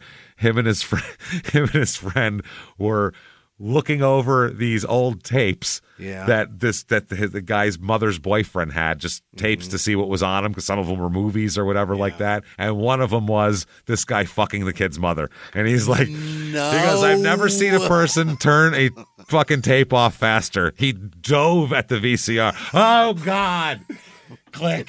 His mom? It was his mom's boyfriend banging his mom was on the videotape. And it was right in the middle of it. You turn it on, and she's like, doggy style, getting railed. You turn it on, and you see where mom's boyfriend's been watching. Yeah, it is profile of mom getting railed. And he's like, I've never seen anyone dive so fast. I would break the TV. If you couldn't hit stop, just kick the TV over. Oh, God. Rip the plug out of the wall. Jesus Christ, no. If my fucking breaker box was there, I'd just shut the power down. Just ting. Out of my life, I'll burn this house down. Oh, my God. You would need acid to pour in my eyes after that. There's not enough. Oh, how do you erase that from your fucking brain? My stepfather used to record the Playboy channel. Well, that's great. That's what you want to discover. And the Spice channel. And everything on fucking DirecTV. It's like, dude, this shit is direct. You can watch this anytime you want. And he recorded it on tapes labeled Vacation. So I'm trying to watch a Vacation. But that's a score as a teenager. Yeah, at least it's not your mom. Dude, I'd shoot myself in the face. They were hoping for porn. No. That's what they were hoping for. Because this was like the late 80s, because my cousin's older than me. This is like the late 80s. So I think you had a porn tape. That was like gold. So that's what they were hoping for. And they pop in and it's porn, but it ain't the porn they wanted to see. Yeah, seeing what your family beats off to is fucked up. No one wants that shit. Seeing your family beat off to how they fuck your family. I don't want that at all. This poor guy had to see his mom's tits dangling down, rocking back and forth. Oh, yeah. It's not good. Really giving it extra for the camera, too. You know what I mean? She's a star. Yeah, you don't want that. She's done this before. Oh, yeah. I'm uncomfortable with it, but she's done it. Holy. So police ask him, they're trying to find out, they watched the tape, And what they find on the tape, it is sexual in nature. It's not like a produced, like a, you know, amateur. Yeah. Yeah. It's not like a produced from a company thing. It's like a tape of a tape of a tape of somebody's shit where there is a woman. It's a sexualized thing. There's a naked woman being restrained and burned in it. Oh. Like burned with things. Yeah. It's some S&M shit. So they're like, huh. Whose tape is this? Yeah. They asked Jim if it's his, and he said, no, not mine. Never seen it. And by the way, we find out later it is 100% his tape. Yeah. Yes. He says, no, I don't know what you're talking about. Boy. And they said, well, did you and Janet like engage in whatever? He said, we've never watched pornography together. Like, yeah, this isn't probably what she would watch. No, I doubt it. You know what I mean? That's why I hide it under the Axe body spray. Yeah, that's why it's under my fucking degree under there. So still the police said, come on in and take a second polygraph. Why don't you? Yeah. Since you failed the first one. He said that he loved her. He claimed he's not involved in her disappearance. And this time he passes the test. What is going on? This is the most confusing fucking case ever, isn't it? You don't know what's going on. He passes the test, which a lot of people, to pass a test, they take medication. That's easily a way to pass a test. And anti-anxiety shit. So it keeps your shit from spiking and all that, keeps you real even. But who knows? You know what I mean? Yeah. So they said, the police, though, say, I bet it was because he was sick the first test, and this time he's telling the truth. Okay. Even though what he's done is, everything he's done is highly suspicious, and he's lied at every turn, as a matter of fact. They go, it's got to be Leroy, though. We think it's Leroy. So because we have a past polygraph, we're going to go ahead and clear Jim here, even though that past polygraph comes with a lot of asterisks attached to it. Does, so then, this is almost 2 months after Janet's disappeared. She's gone almost 2 months. This is early February of 1991. Okay. Remember that neighbor who said they saw the fire on his property the morning before the disappearance? 7 a.m. Well, now that they think about it, and now that they check back on their calendars, they'd realize they actually saw it the morning after Janet was reported to have vanished. It wasn't the day before. Yeah. So months later, my memory's much better than it was the next, literally 3 days ago. Yeah. Now I get it more. And rather than the cops chalking that up to, well, I mean, people's memories suck, the one detective said, this was huge. Big moves. Yeah. I mean, big in terms Giant of break. Yeah. being able to put more on him, I guess, but not big in terms of actually knowing what's going on and knowing what happened. So they go back and they said, we are going to search Leroy's ranch fucking hardcore this time. Yeah. Before we looked around, who knows? Now we're going to focus and just zero in on his shit, man, because it's 1,500 acres. So it is a lot to search. And think about all the nooks and crannies and places in a 1,500 acre farm. So I have 12 acres and there's a shitload out there. It'd be hard to search all of that. It's crazy. Yeah. It'd be crazy. So I can't imagine having 100 or 1,500 acres. So that would be amazing. That'd be wild. So it's like your own town. Yeah. It's fucking crazy. Yeah. So they go there. This time they're really looking around hard. Now, January 14th. So this is, I'm sorry, it wasn't early February. It was mid-January that lady said she saw the fires, which made them go look harder. Investigators are combing a burned-out bushy area of the ranch that's way away, quarter mile away from the house, for Christ's sake. Sure, yeah. And amid the overgrowth here, they find what look like pieces of bones that had been burnt and left lying in the charred grass. Like this whole area got burned, including some bones. So they bring in an anthropologist, because once you find bones, you got to bring in the people who do that. Right. You can't just have fucking regular detectives shoveling bones out of the ground. Right. You break them, an Oral B all up. Toothbrush brushing on it going, this looks like a thigh bone. You'll fuck it all up. So the anthropologist said they believe they found pieces of a human skull, but they're not sure. Human bone fragments, what they believe are human bone fragments, were found in 3 separate piles of burned cedar trees on the ranch. Okay. There's 3 separate piles near these burned cedar trees. The remains were found in a secluded, heavily wooded area on the 1,500-acre ranch here. Mm-hmm. They said, we found 4 burned areas. 2 of them had bones in them. Is what Jerry Jones said. They said, we think these may be the missing woman's bones. Mm-hmm. The bones were found to be compatible with a woman of a larger stature, not a 5', 200-pound woman, just a taller, larger woman from 35 to 50 years of age who had delivered children. Oh. So that's how much kids fuck your body up, is they'll be able to tell the damage they've done to your bones after they've been burned and broken apart. So that means they've got a pelvis then. Yes, they're pieces of it anyway, because they don't have anything whole there. Okay. They found 4 teeth here, okay? And along with the bones, they find a piece of necklace or a gold chain, chain about 5 inches long that was found in the burn piles. And there was evidence presented also that Janet owned a necklace like that she always wore. And that's, remember, Tad said she was wearing this, and this last time I saw her. So the medical examiners here said the medical examiner and a Norman anthropologist named Clyde Snow are trying to identify the remains and determine a cause of death. They said it's time-consuming and tedious, and we've been at it since Saturday, and this was like Wednesday. They said we've made a tentative identification, and now we're trying to determine the cause of death. They also said the bones haven't been out there very long, not years or anything like that, obviously. From this, they figure out, based on dental records of the 4 teeth, that these are the remains of Janet. Really? So we found Janet. She's in a pile, 4 separate piles of bones at this point. On a 1,500-acre parcel of Seiling that her ex-husband owns, and it's deep in the woods too. Deep back there, Oklahoma holler. Yeah. Now he could say that's so deep back there that I wouldn't have seen anybody going back there. That's true, but also where to go where there's private spots in your 1,500-acre ranch. Also, it doesn't look good for Leroy here. 1,500 acres. You haven't seen a giant fucking fire 4 times? That's what I'm saying. Yeah, 4 big ones here. So now Leroy, they didn't arrest Leroy yet, but they're obviously her remains are found in your property. On the way. Yeah. Not looking good here for Leroy.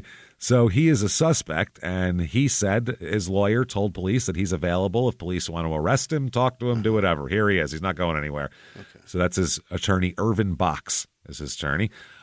So Box said he denies being involved in the death of his ex-wife if she is in fact dead, even though if not, she's minus 4 teeth. So and a necklace and a necklace. Yeah. He doesn't know if she's dead or alive. He doesn't have any knowledge about that. But he said that he also has no knowledge of why burned human bones would be on his ranch. He said, I don't fucking know. I didn't see anything. So they go ahead and arrest Leroy here. May as well. They're going to go ahead and take him in once the bones are found. It's so weird because the other guy looks so guilty. He looks so guilty. Super guilty. This guy's bones are here, so it's not good. And he jerks off to weird shit. And he jerks off to exactly what that would be. Yeah. A bound, burned woman. I mean, that's... It's interesting. That's interesting. So you can take what people jerk off to, and you might be able to. I don't want to kink shame, but it's certainly no. It's unless you kill somebody, then it's all on the table at that point. Yeah. Then we're if you don't hurt anybody and you just like to jerk off to people tied up, good for you. Yeah. But if we find a tied up dead person in your house, that shit means something. Now we're going to talk about it. Yeah. Tied up, burned dead person. Even worse so. Yeah. Even fucking worse. So the day he's arrested, the children were picked up at school and placed in the care of the State Department of Human Services. And the lawyer said that Leroy will contest the taking of his children as well. He said the children should be staying with family, if not me, if I'm not out. Yeah. This is ridiculous. So as soon as they get to a juvenile facility where they have all these 3 kids, Tad makes an escape. He fucking takes off. Tad ain't having it. Tad is 12 and he ain't having it. I don't know if he's late for a wrestling match or some shit, but he is fucking gone, and they don't find him till the next day. Wow, so got away far. Like 24 hours of running away. Good for you, Tad. Run, Tad, run. Yeah. So the kids are then at a juvenile court hearing. A judge gave the maternal great-aunt, Mary Bloomer, temporary custody, pending the outcome of the criminal proceedings against Leroy. Because if he's found innocent, they'll give him back to him, obviously. I mean, OJ got his kids given back to him when he found not guilty, which is crazy. Think about that. Ooh-wee. So they're wondering, how the fuck did he do it? How did he do it? They're not able to figure out how she died, but they think they know what happened. This is the police narrative, because you have to have some kind of narrative to arrest somebody. Fascinating theories, though. They said they believe Leroy snuck into Janet's house that night and quietly abducted her. how the fuck do you quietly abduct your ex-wife? If she even saw him on the property, there'd be yelling. Like, there's no way that 3 kids are going to sleep through that. That'd be so hard to quietly abduct her. Unless they have like ether or something. I don't know how you would quietly abduct your ex-wife. It's not his weekend to have the kids, so he's got no reason to be in the house because he does the dad in the home weekend thing. That's weird. But that's strange. It's not his weekend. Yeah. It's not his weekend, so it makes no sense. And I don't know how he would quietly. I just don't know how you would do. Especially, she's not a small woman.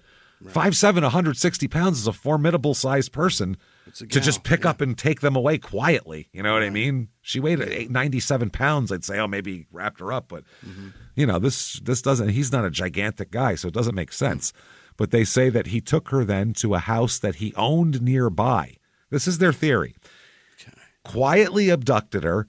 Took her to a holding ground, not to Seiling, took her to a holding area where he has nearby, left her there, then went back to her house, left his car there at her house, drove her car to the airport, abandoned it, then got a taxi back to Janet's house to get his car to go pick her up at the holding area and take her to Seiling to burn and kill her.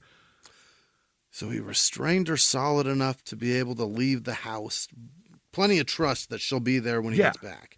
Total. And by the way, neither that house nor her house have any signs of struggle, blood cleanup. Yeah. I mean, if there's bones, you got to get through a lot to get to those. So there'd be blood somewhere, right? Somewhere. I mean, if he killed her in the house, that'd be the only way. Otherwise, he'd have to somehow incapacitate her completely to where neighbors wouldn't hear her scream in Oklahoma City. It's not like it's the ranch where no one's there. And when there's nothing happening there, that shit is dead ass quiet. Dead. It's never dead quiet always. I've never seen a town that looks abandoned before. It looks outside of Cleveland. It looked abandoned. Cleveland is abandoned. That's why. That's the difference. There's boards on windows in Cleveland. We were Cleveland on a street with just a hotel. In Cleveland, we were on a street with just a hotel and like 18 husks of what used to be office buildings that aren't anymore.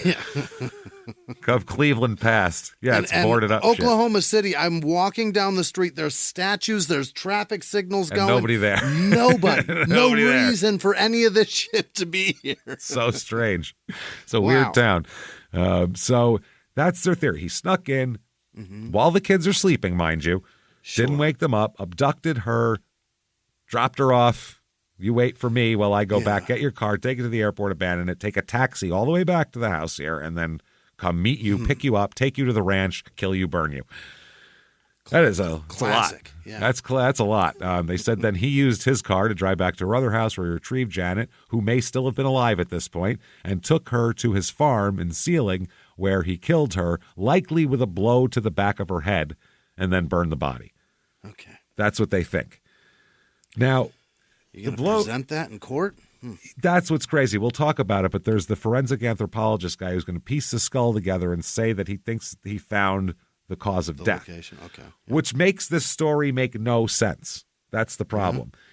If they thought she was strangled to death or suffocated to death, some sort of soft kill, then we could see it. Then I could see it, because then he could have killed her in the house originally. He could have killed her in the car. He could have killed her in his other house. He could have killed her in any of those 3 locations, and it would still make sense. But if you've strangled someone to death, you then don't have to bash their skull in before you burn them. Doesn't make any sense. So that makes no sense. She was alive till she got to the ranch. Unless he bashed her head in any location and then drove a leaking body, because if you collapse a skull, the skin's got an abrasion. There's blood somewhere. It's everywhere. And there's no blood in any of the places where, if that happened, there would have been blood or signs of a cleanup of blood. Something. There's none of that shit. So it's very odd here. So the reaction here from Tad is blown away, but he's 12, so he's like 12. You're not a dumb idiot kid. You know what the adults are doing. Yeah, no shit. He said, Tad said, it was unimaginable. It was hard to realize that my dad had been charged with my mom's murder because I loved my dad, and in my mind at that point I did not think that was possible. But in actuality, it was reality, and you start to realize that she's never coming home. Yeah, at that point he was still hoping mom would just come home one day. At 12, you don't know. Maybe mom had something to do. I don't know what adults are doing. So He then said that he remembers being at his father's ranch and he and his brother playing with those bones. No. Playing with his mother's burned bones. No. He said that his dad claimed they belonged to a possum. I'd rather see a video of my mom getting plowed. No. What? You can't play with your mom's bones. Oh, my God. I told Jimmie, and he had like a I'm broken pause for about fucking 3 seconds. I can't imagine. I don't know what to do there. Poor kid. He said he claimed they belonged to a possum, and they said ultimately the bones were that of her. There was also some animal bones in there, so maybe some of them were a possum. But he said, I don't think I'll get over finding it. I don't think I'll ever get over it. Finding out that man took his kids out there and played with their mother's bones, the investigator said. That is just beyond fathomable to me. Truly. Now, we have a quote, too, where he's like, yeah, we took them out there and, we played around with the bones. It's fucking crazy. Imagine that. He's like picking a piece up and drilling his brother with it, like throwing it at him. Fucking calling him gay slurs and shit. Yeah. Hey, what's up, homo? There you go. Touch it. What? Yeah, go ahead. Put it on your tongue. Oh, my God. Crazy. Yeah, take that as a possum. Let's try to put them back together. So, God. Neighbors, Oklahoma City neighbors say they're not buying it for a fucking second. Yeah? They have a totally different view of him. No, they said that he's a devoted father and a good neighbor. And it's different. One of the neighbors said, in my opinion, he was much more of a parent than Janet Dennis was. They said, yeah. What kind of thing is that to say? This was a woman who said this as well. Wow. A woman neighbor based her opinion on her observations of both of them having outings with the kids. And she said he was a better fucking parent than she was. She said he was not real outgoing and he was a little strange, but strangeness doesn't make a murderer. You're allowed to be strange, yeah. His neighbors in Seiling, though, portrayed him as different. One said, stealing asshole. Yeah, well, one said they think the divorce might have pushed him over the edge. This guy, this is fucking hilarious. This man asked to not be identified for a reason, obviously. He doesn't want his wife to know that he fucking hates her. He said, quote, I ain't saying it's right or wrong, which is number one. Yes, you are. I ain't saying it's right or wrong right away. It's like Vince McMahon in that documentary going, I mean, even if it was rape, the statute of limitations was over, so. Huh? That's not what you. Take two, motherfucker. Yeah.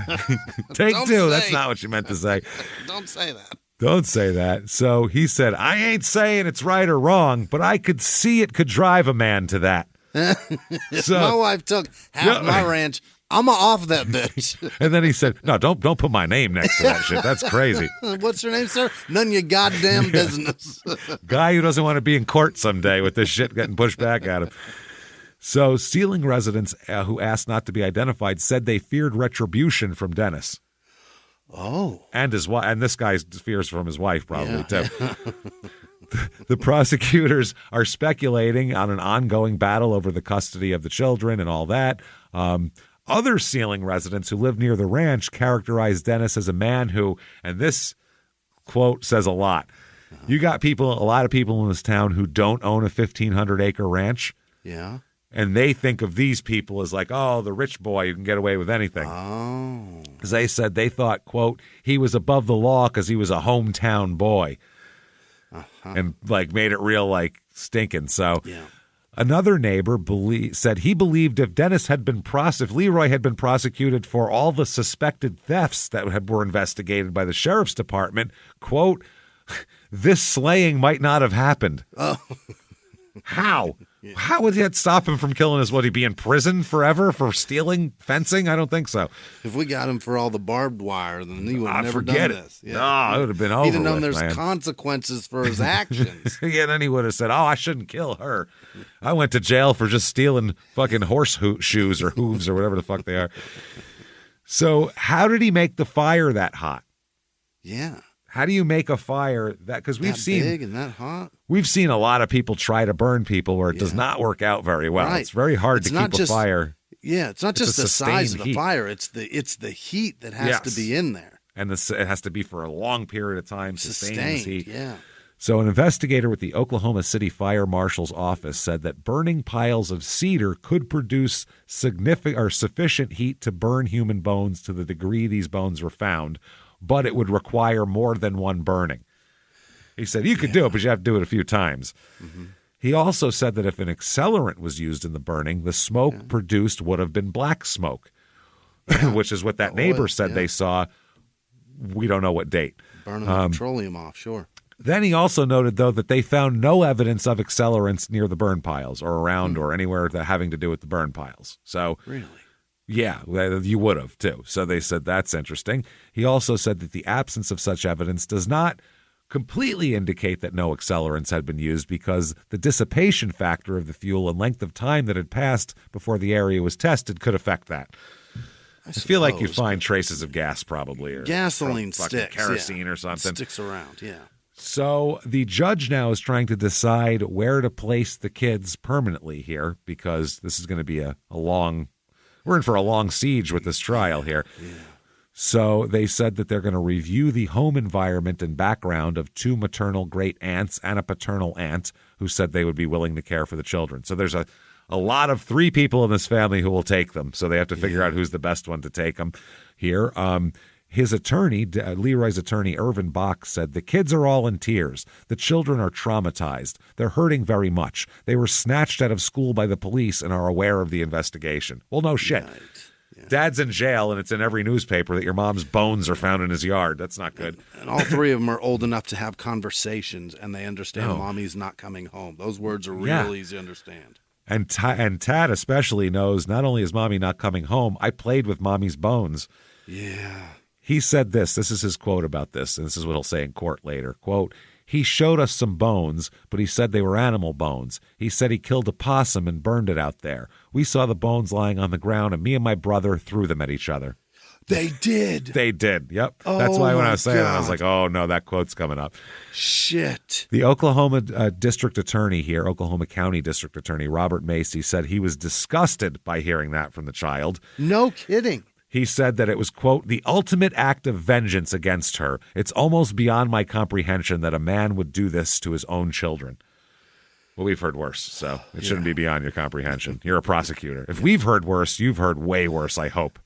He was hip-hop's biggest mogul, the man who redefined fame, fortune, and the music industry. The first male rapper to be honored on the Hollywood Walk of Fame, Sean Diddy Combs. Diddy built an empire and lived a life most people only dream about. Everybody know ain't no party like a Diddy party, so. Yeah, that's what's up. But just as quickly as his empire rose, it came crashing down.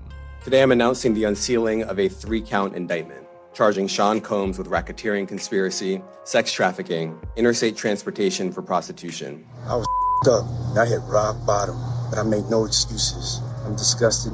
I'm so sorry. Until you're wearing an orange jumpsuit, it's not real. Now it's real. From his meteoric rise to his shocking fall from grace, from law and crime, this is the rise and fall of Diddy. Listen to the rise and fall of Diddy exclusively with Wondery Plus. Behind the closed doors of government offices and military compounds, there are hidden stories and buried secrets from the darkest corners of history. From covert experiments pushing the boundaries of science to operations so secretive they were barely whispered about. Each week, on Redacted, Declassified Mysteries, we pull back the curtain on these hidden histories. 100% true and verifiable stories that expose the shadowy underbelly of power. Consider Operation Paperclip, where former Nazi scientists were brought to America after World War II, not as prisoners, but as assets to advance U.S. intelligence during the Cold War. These aren't just old conspiracy theories. They're thoroughly investigated accounts that reveal the uncomfortable truths still shaping our world today. The stories are real. The secrets are shocking. Follow Redacted, Declassified Mysteries on the Wondery app or wherever you get your podcasts. You can listen to Redacted early and ad-free right now on Wondery Plus. I don't think that's near as scarring as raping them, and I'm sure you've heard of children being raped, sir. And then killed. Yeah, right. That happens all the time. Way worse. 2 big ones. Yeah. Then he has, if first-degree murder wasn't a big enough problem for him legally, he gets another very large legal problem looming here. What is this? That is, okay, he admits in court to mismanaging $452,430.21 that belonged to an elderly woman he's known since childhood and was supposed to be helping with her money. What did he do with that? This is, again, 1990 fucking 400. It's like $1 million. Yeah. More than that, it's like $2 million, $3 million now. It's crazy. So probably about 2.5 maybe. Anyway, he agreed in court in a Oklahoma County District's Court civil action to return $425,430.21 in certificates and deposits. I think I transposed those. I think it was the 452. And I wrote it down wrong. U.S. savings bonds, certificates of deposit, U.S. savings bonds, and money from a checking account that belonged to this elderly lady, Amber Dewar, D-U-E-R. She's in her 80s. She was born in like 1910, and her name is Amber. I've never heard that before. That's the first one, probably. I thought, I would say, you had to be. That's be like the first Amber, right? Amber is at the same time as Crystal was being born, like 1981, right? Amber, Crystal, Jennifer, all of those are being born. I guess Amber was named after the color, right? I would think so. The first one? I guess. Amber Waves of Grain. I mean. Yeah, right. The ones later were certainly named after, I don't know, a very, very kindly girl. Yeah. So someone who gives great blowjobs, maybe. Yeah. I remember this one gal. Oh, boy, I'm going to name my firstborn daughter after her. But the first one was named after, like, the color of a light at the top of a fucking pole for a sea ship. Yeah, or honey, or because honey is that's honey's amber honey also, amber too. Yeah, so there's a lot of amber shit. Also, they say beer is amber. Yeah, amber box, sure. So there's a lot of different amber connotations here. Yeah. So her attorney, Amber Dewar's attorney, Kenneth Turner, said that that's a weird. I think I know a guy by that name, which is interesting. Kenneth Turner? Yeah, said that Leroy had been given power of attorney to administer the 83-year-old woman's personal finances. You scumbag! What a Wow. When Dennis was arrested, then this Turner guy was hired to provide an accounting of her money. Okay. Certificates of deposit originally in Amber's name had been changed, listing Dennis's 3 children and mother as beneficiaries now. And with Dennis as a trustee, with Leroy as a trustee. Wow, this lawyer said, on the face, it doesn't look too good. It's obvious to me that it is her money, and he didn't deny that either. So, right. On August 3rd, 1990, that's 8 days after his divorce is final, by the way, right. A check for $65,379.26 made payable to Amber Dewar from the First National Bank in Seiling was endorsed by Dennis, a copy of the return check shows. That same day, Dennis went to Oklahoma City where he bought a $65,000 certificate of deposit in his son Todd's name. Why did he do that? To launder $65,000 out of this lady's account. The certificate deposit, the deposit listed Leroy Dennis as the trustee. Okay. And this lawyer says, that's a pretty strange coincidence, don't you think? 65 grand, same day? Come on. Right. The attorney, Irvin Box here, that's, as we know, Leroy's attorney, he said, quote, Leroy, sure had a funny way of holding it in her best interest. The arrangement he had with Amber Dewar is different from anything else I've seen in the past. This is weird. Why would you just he's not a financial guy. No. He knows first aid and fences. That's what he knows. Fencing and first aid. Anything outside of that, I don't know what this guy growing grass knows. Instead of crops. Yeah. So Dewar inherited half of this, or $193,715 of her late sister's estate. The sister, Mabel Gerard, 86, died in March of 88. The remainder was put into a trust fund for Dewar's medical needs, in case she needs some shit. So Gerard's will specified that Leroy Dennis be named trustee. That's how he became the trustee. An 86-year-old woman had it in her will that he's going to be the trustee of this to handle this for her sister. Okay. Dewar's stepson, Darrell Dewar, and Gerard, that's the other one there, had appointed Dennis to manage her finances. While the attorneys were negotiating a settlement in the civil case, Oklahoma City detectives began probing into a $33,800 in interest checks derived from $407,000 Leroy and Janet Dennis, the two of them as a couple, once had as certificates of deposit in their bank account.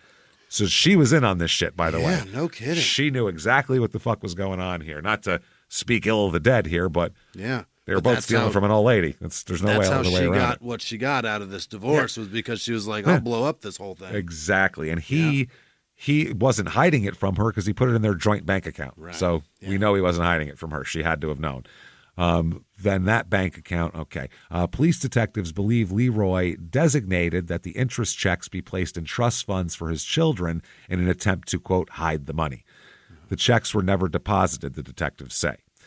So Oklahoma City homicide detective John Maddox said the children's grandfather, Arthur Olson, remember him, who doesn't like Leroy, not a fan, was listed as a trustee on those funds. Oh, what the shit? I don't like Leroy. He's a bad guy. Don't listen to anything Leroy says. It's all a lie. Yep. Olson, Arthur there, the dad, told police he never endorsed any of the 116 checks cashed in banks throughout the state beginning in March 1989. Leroy Dennis's name has surfaced as a possible suspect in the apparent forgeries. Yeah, this is, I think, a couple living above their means together with 3 kids trying to have some fun.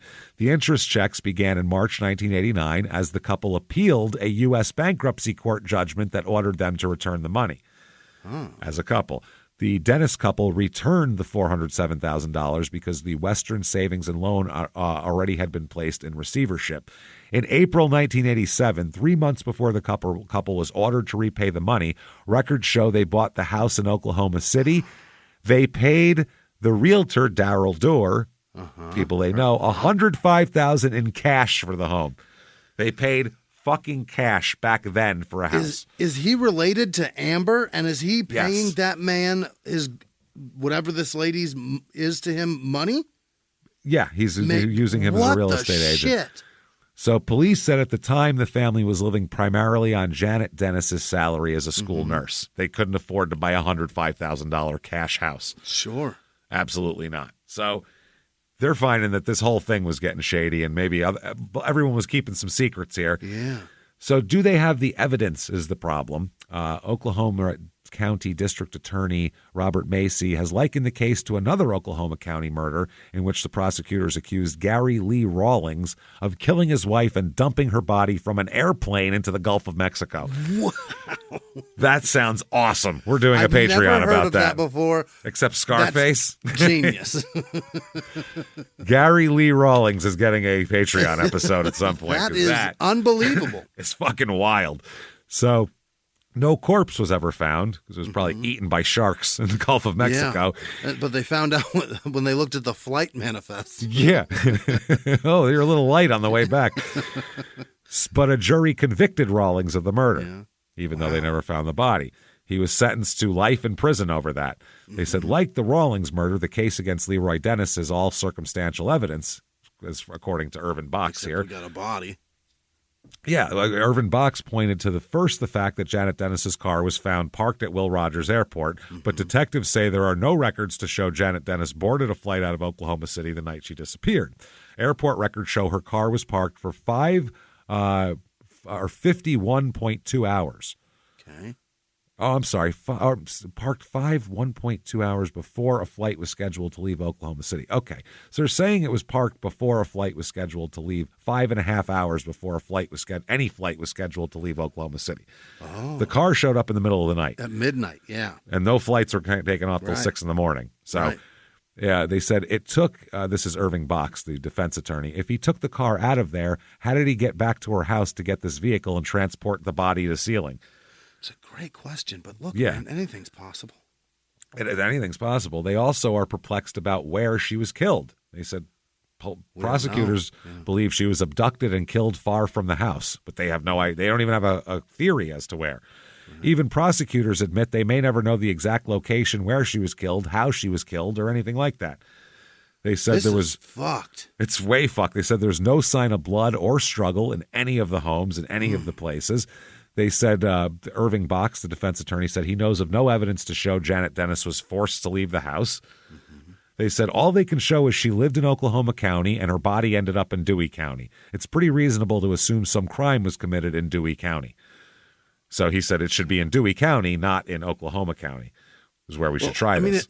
At minimum, the desecration of a human corpse happened in Dewey County. Yeah. Well, they're saying there's no blood. There's no proof anywhere else that they killed her, that he killed her there. So it must be here. Their own theory is that he crushed her skull. Well, where the fuck did that happen? You got to, and this is months later we find the body, and blood can go away outdoors pretty easily. Oh, yeah. Rain, all that shit. Yeah. He said, the defense attorney said, I haven't seen anything that shows my client did it.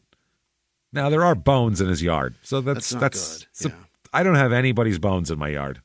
You know what I mean? Dare say that. You don't know. I have deer bones out there, I'm sure. But my ex-wife's bones are nowhere near my yard. They're still in her body because she's still alive. But I still got all of them. And she's got every one of them. Against my wishes. Yeah, I didn't say I was in favor of it, but no, I'm kidding. She's fine. Police are centering their case around the fact that the woman's bones were discovered on the property, and the homicide detective said that's one thing that Leroy can't get around, is that the bones were on his property. Prosecutor said the case may be prosecuted in the county where the abduction that led to the killing may have occurred. Now, the defense, though, files a request to change the venue in the case. A judge is going to decide where the fuck it's going to be. The prosecutor said, we have adequate evidence to proceed, and we believe venue lies in Oklahoma County. But they said no. The defense attorney said, not only do I disagree with that, I'd also like you to set a bond for my client so he can assist in his defense, so he can get out of jail. They said over the last month, though, the investigators have found more than 5,000 bone fragments in 4 separate burn piles at the ranch. When they went through it with a real pair of tweezers, that's what they're finding. The forensic experts in Oklahoma City have pieced them together in the shape of a skeleton. They made a puzzle out of this. Terrible puzzle. Yeah. The investigator who did this said this is a jigsaw puzzle. No shit. No kidding.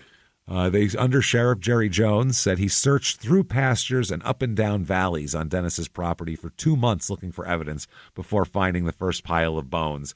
He said, I got lucky, I guess. The last spot to be checked was near the house. The bones were found about a quarter mile southeast of the house where he lives. Another question that's still unanswered is the cause of death. Because the juries like to hear a story. Yeah. They like to hear at least how the person died.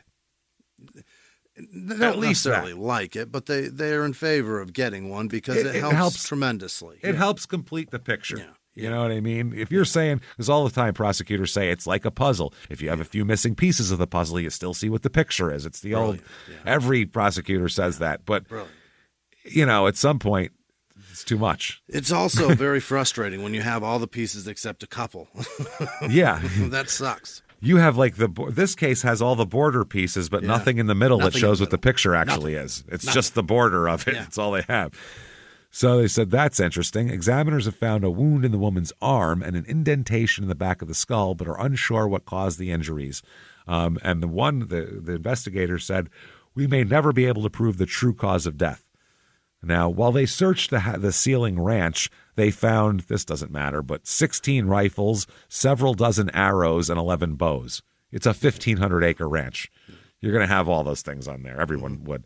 So they said, while a lot of these questions appear unanswered, investigators are able to conclude that blood found inside the garage of Dennis Seiling's ranch house was animal blood. Damn it. So that's not going to help at all. No. Shit. They found blood, and they were like, finally, this is where he did it. Mm-hmm. Fuck. They said there are probably, this is the defense attorney, there are probably more unknowns at this stage than any other case I've ever had. I would agree with you. This is 535 for us, and this is crazy. I don't like this at all. He said the unknowns will hurt us. There's no way of defending the unknowns, which is true. The unknowns could become a positive for the prosecutor because you can just paint all of these pictures of how it could have happened. Oh, man. So anyway, he says he has an alibi for this time. He was getting grain and hanging out with his mom. His mom says that her son was with her at the ranch that night And she said that he was there till the next morning when his son Tad called to inform him of the disappearance. Yeah. And the mom says, I don't think he's done anything. I don't know how he could if he was here with me. It's been a mystery to me. We'll probably never know, and he'll probably have to suffer for it. She is a fatalistic old lady, man. No kidding.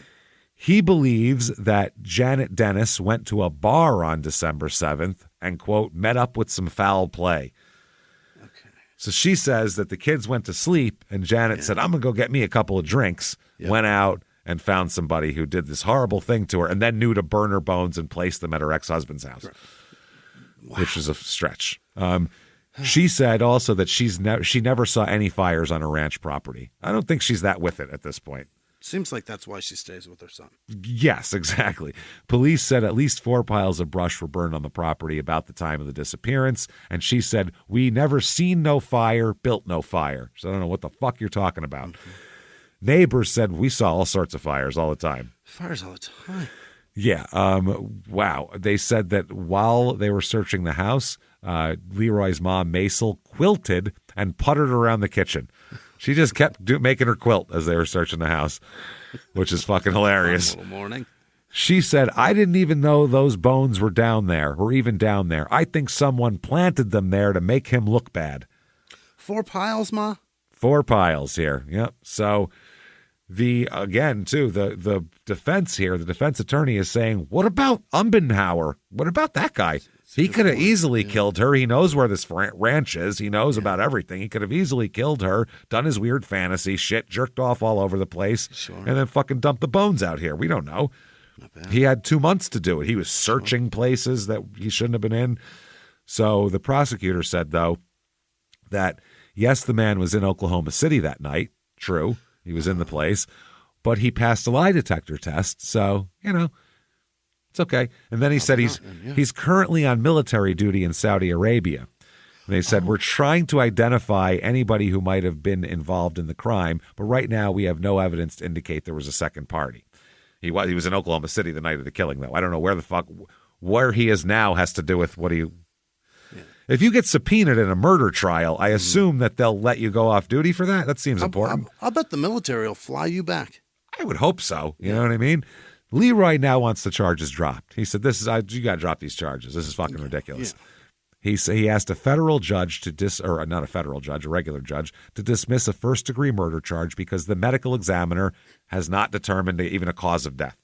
Yeah, you can't call something murder if you don't even have murder on the certificate. She could have tripped, hit her head, and fell into a fire for all you know. You have no fucking idea. Yeah, so the attorney for Leroy said pathologists have not connected a skull fracture found in the examination of the remains to any trauma that caused her death. He said he's going to argue that an opinion issued in May in another murder case requires a prosecutor to produce an exact cause of death. He said precedent had been set just a few months ago, and we're going to talk about it. He says, I feel we have something for the judge to look at. The medical examiner didn't have any conclusive results. Now, the assistant district attorney, Fern Smith, she sounds like a partier, old Fern Smith. I bet she is, too. She's on the table swinging her shirt over her head after fucking a shot and a half. Or she's just so much of a party, she just sits and drinks gin, and that's still fun. That's still her thing. She's still a party that way. So she said she fears that a dismissal of the charge would send a message that anyone can get away with murder if they destroy the body. No, it sends a message that you got to figure more shit out. Yeah, you got to get your shit together more and have... You can't just charge people with murder willy-nilly. It's like, we have to be able to charge them with murder without having all the evidence. We have to be. Without that, what do we do? So the previous case they're going to ask about concerned a deal here by a defendant named Robert Paul Thornburg to the murder of 8-year-old George Seaton Athborough Thornburg, so his son, described in detail how he killed the Oklahoma City boy. The medical examiner was unable to determine the cause of death. The court reversed his conviction. He was convicted of it, and they reversed it later, saying they never had a cause of death. So that's the precedent now that we're talking about. Yeah. So the defense attorney contends that the evidence in this case doesn't prove the woman's death was even a criminal act. You can't even prove she died on purpose. He's not wrong. He's not. I mean, you want to get improper disposal of remains, it'd be hard to nail it. Yeah. I mean, other than that. So the judge also wants, and the defense attorney wants bail. He's trying to get bail for his client. He said the lengthy separation from his kids is ridiculous. He said being away from them has been traumatic. I took them to jail to visit him recently, and they cried, he cried, and I cried. Can you imagine? I don't want my attorney crying. You need to be harder than this. You need to be not hardcore. Have a soul, man. Yes, exactly. That's exactly what I need. I need your eyes to be coal black like the devil. I need you to call us pussies for this. Yep. Get it together, you bunch of pussies. I'm trying to get you out of prison, pussy. Yeah. That's what I want to hear. Oh, sorry. Yeah. Sniffle and wipe my eyes. You're right. So as far as changing the venue here, the judge told the district attorney told the judge they have absolutely no evidence to show where the injury was inflicted. There is not one scintilla of evidence that Janet Dennis was kidnapped or harmed in Oklahoma County. The defense attorney said that. Yeah. He's trying to move it to Dewey County based on the discovery of the bone fragments. He believes Leroy would get a fairer trial in the sticks, which is hilarious because even if they didn't know who he was, you don't want your trial in the sticks.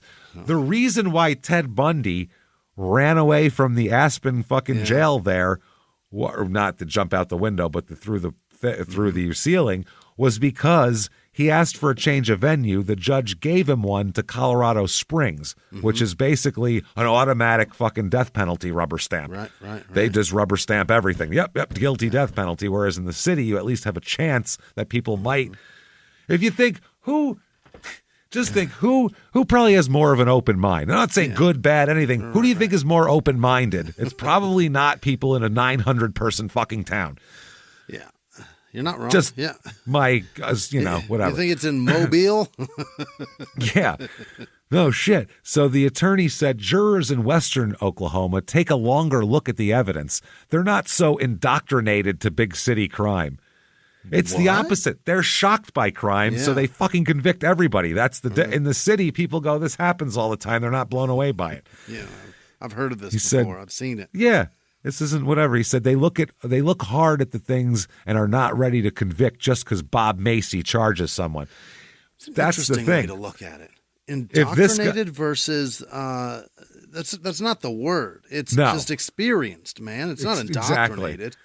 And I happen to think what he's trying to do, in my opinion, he wants Macy, the Oklahoma City prosecutor, to have to prosecute the case in the sticks so he can say, these city people coming out here and accusing us fine country folk of shit. Yeah. That's what I feel like he's trying to pull, the defense attorney.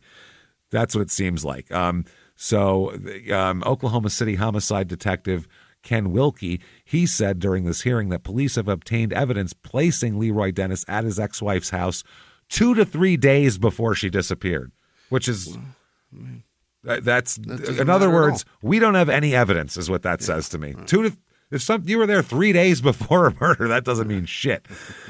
I'm sure I've been somewhere 3 days before a murder happened there. You know what I mean? My brother-in-law, ex-brother-in-law, was on top of the World Trade Center on September 10th, James. Oh, God. Yeah, terrible. What a terrorist piece of shit he is. Well, I'm telling you. This cop told the judge that he found out the couple had an argument that sent her son running into his room. Again, not abnormal for ex-people to argue and having the kids not want to hear it anymore. People? Yeah. That happens. When questioned by the defense attorney, the cop on the stand admitted that police have no direct evidence that shows he abducted or killed his wife in Oklahoma County. Because he said, you're saying all this. What's your direct evidence? And he goes, we don't have any at all. But this is all. What the fuck are they some good speculation. He also said that they have her car. They just talked about her car being found. But the prosecutor contends the circumstantial evidence is huge in this case and sufficient. He cites the argument between the Dennises the day before their death and the last sighting of Janet Dennis, which was in Oklahoma County. So it should stay in Oklahoma County. He said if you examine the relationship between the two of them, you can see where she would not have voluntarily left her house. It only takes common sense and logic to determine where the homicide occurred. Okay, but your common sense and logic also says that if to get her to leave, you're saying he took her because there's no crime scene there. Mm.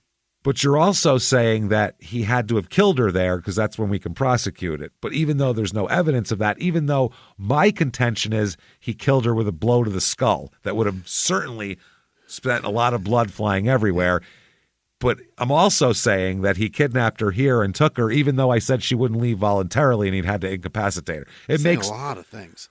There's the logic of the prosecution. As a juror, I'd have a hard time with, because you have to tell me you think A, B, and C happen. You can't tell me I think A happened and B happened, but if C happened, then A couldn't have happened. And then have me just pick one. That's not how it's working. Conflicting shit. Yeah. A judge ruled that the murder case against him, against Leroy, should be prosecuted in Oklahoma County. So he's going to be in Oklahoma City, although the police admit they have no evidence and then don't know that that's where the crime was committed. In the ruling, he said there is sufficient evidence to show both Dewey County and Oklahoma County have jurisdiction, and as far as I'm concerned, the case will stay in Oklahoma County. Okay. That's that. Trial comes up now. Oh, my God. Death penalty on the table. They're pushing for the death penalty. Yeah, it's like, wow. Pushing for that here. They don't even know what happened, and they're like, we will put a motherfucker to death for this. Is crazy. Yeah. In the openings here, the prosecutor said that, at that point, he says that she may have been burned alive. He tells the jury. They have no idea what happened to her. They're telling the jury that it must have been the most brutal thing possible. Yeah. I'm sure he knocked her out and burned her alive, which is crazy. Yeah. So the prosecutor also told the jury that the Dennis children were allowed by Leroy to play amongst their mother's bones in the burn piles, which is all true, and that should be in there. Finally, they said that Leroy complained that the prosecutor improperly made references to the odor of burning flesh. He not only said he could have burned her alive, he said, you know what, it smells like burning flesh. He made like this whole fucking world he set up of flesh is burning, and wow. It smells awful, by the way. It's disgusting. I don't know what human flesh smells like burning, but it's fucking gross. He says it takes a special kind of person who can stand and watch a human being being burned. Mm-hmm. But it takes a more special man who can do that to the woman who gave birth to his 3 children. Most men, that's probably the only person they could do that to. Yeah. You know what I mean? Would be your ex-wife or something like that. Yeah. But when he said that about, I'm like, I don't know, man. It's like interesting. Interesting way to see that. I don't think guys see it like that. Oh, that's the mother of my children. No. Once they're out, and they have nothing to do with her. Horrible things to me. I could see her on fire and not feel a goddamn thing about it. I don't see a kid halfway in her vagina right now, so fuck her is what people think. Yeah, my kids are clear of these flames. They're fine. No shit. He then said that Leroy Dennis caved in Janet's head. We don't know if he burned her alive or not. He doesn't know if they caved her head in either. That's the other thing. They don't know. So they bring in Clyde Snow, the anthropologist, and he's a nationally recognized anthropologist. He's a known cat here. He testified that he reconstructed Janet Dennis's remains from bones found in a mound of ashes located on the ranch. Yep. He held before the jury a charred skull. That's fucked up. Interesting prop here, or whatever piece of evidence. He showed the jurors an indentation in the center back portion of the skull where a blow apparently had been struck before the woman died, or could be the cause of death. He testified that he found signs of bleeding. He said that it indicated that she had been struck before she was burned. So although the skull had been burned twice, the spot where the blow was struck did not burn, indicating she'd been hit hard enough to bleed severely before her body was burned. So again, how did he get her out of the house without leaving any trace of evidence behind? You're going to lead a woman out to a 1,500-acre farm where she knows what's going to happen. That's what I mean. Like, how did this happen exactly? Yeah. So they said, though, they still haven't been able to establish it as a cause of death. Yeah. Then Tad testifies about the bones. Oh, they said he's 13 years old and sobbing in court about this, which I don't blame this poor fucking Tad. And all of them. Tad, Todd, Julie, all of them. This is horrible for them. Your mother's gone and your dad is here. This is terrible. Yeah. He said he was helping his brother look on their family farm for animal bones for a show and tell project. Did he take any? And they tossed bones, which they later learned were their mother's remains. Oh, my God. He said he took Todd and Julie to the ranch 2 days after their mother disappeared. They said Leroy took them home. He stayed the weekend at the house and then went back to the ranch on Monday. He said that Leroy had told the boys that he killed a possum and burned it on the property. Tad, while on the stand, begins crying again during his appearance when he identified a photograph of his mother wearing her favorite necklace. Yeah. And so he cries, as any kid would, and he said she wore it all the time. Police say parts of that chain were found at the burn site. He said, we threw some of the bones, and he said on the stand, we threw some of the bones around playing with them. They were pretty much laying on top of the ashes. He also told the judge that Leroy admitted burning the bones, but claimed they were possum bones. When asked after the day of court, they talked to Irving Box here, the attorney for Leroy, about how'd today go. He said, the boy's testimony was not a positive thing for us. That one's no, it wasn't. Yeah. That's all of it right there. That's the whole case. Without the kids playing with the bones, you got no fucking case here whatsoever. So the surprise, now this prosecution brings out what the defense are calling a surprise witness. Oh. Okay. This is a young lady, Denise Lynn Thomas, who's 16 years old. Oh. And she said that she saw Leroy Dennis poking through a toolbox at the back of his pickup truck from about 3 p.m. on December 7th, 1990. And the truck was parked outside the house of the ex-wife. Yeah. And the teenager testified she saw the truck 3 times that day parked in the same driveway. So come and go. Yeah. She said that Leroy was wearing a tan one-piece overall outfit. Oh, strangest outfit. It got to be coveralls. And that she saw him take something out of his truck. She said she didn't see him again that day, but she noticed his truck parked at the house later that evening at 4, 7, and 8:30 p.m. How did the kids not know their father's truck was outside in the driveway? Yeah, all day long. Go to bed until 9:30. And we're doing Christmas decorations, so they're out, they're doing shit around windows, and oh, Dad's here. Yeah. No one notices that. Yeah, right. That's a good point. They're decorating shit around the windows. Fucking crazy. Yeah. That's crazy. An earlier witness testified that Leroy Dennis regularly stayed at the house when he was in Oklahoma City as a house sitter, quote unquote.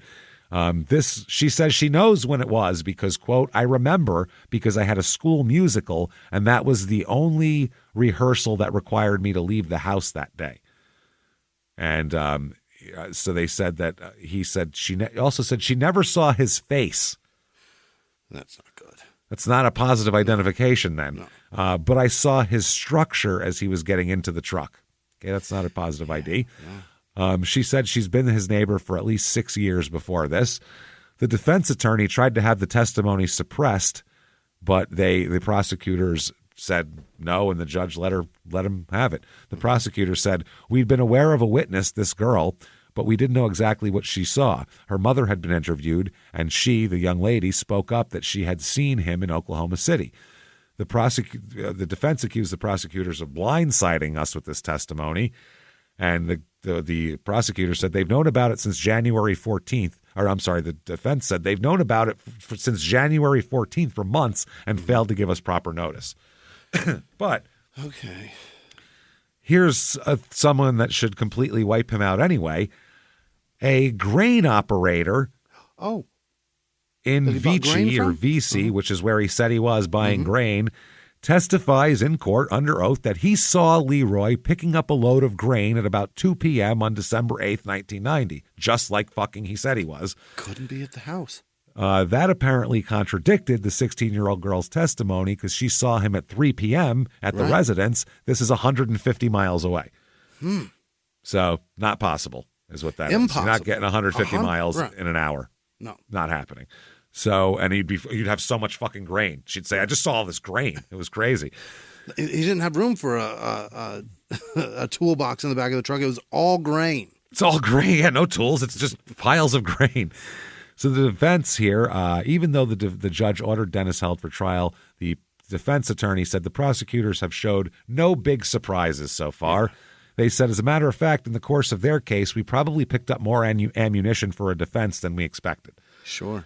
Which, I mean, one witness puts him there, and that witness is completely washed away. Mm-hmm. It's crazy. So they say, what about the boyfriend? That's the defense. How about Jim? Yeah. How about Jim? They said that he was at the top of the list of suspects. Mm-hmm. What the fuck here? And that's what even the detective testified to that.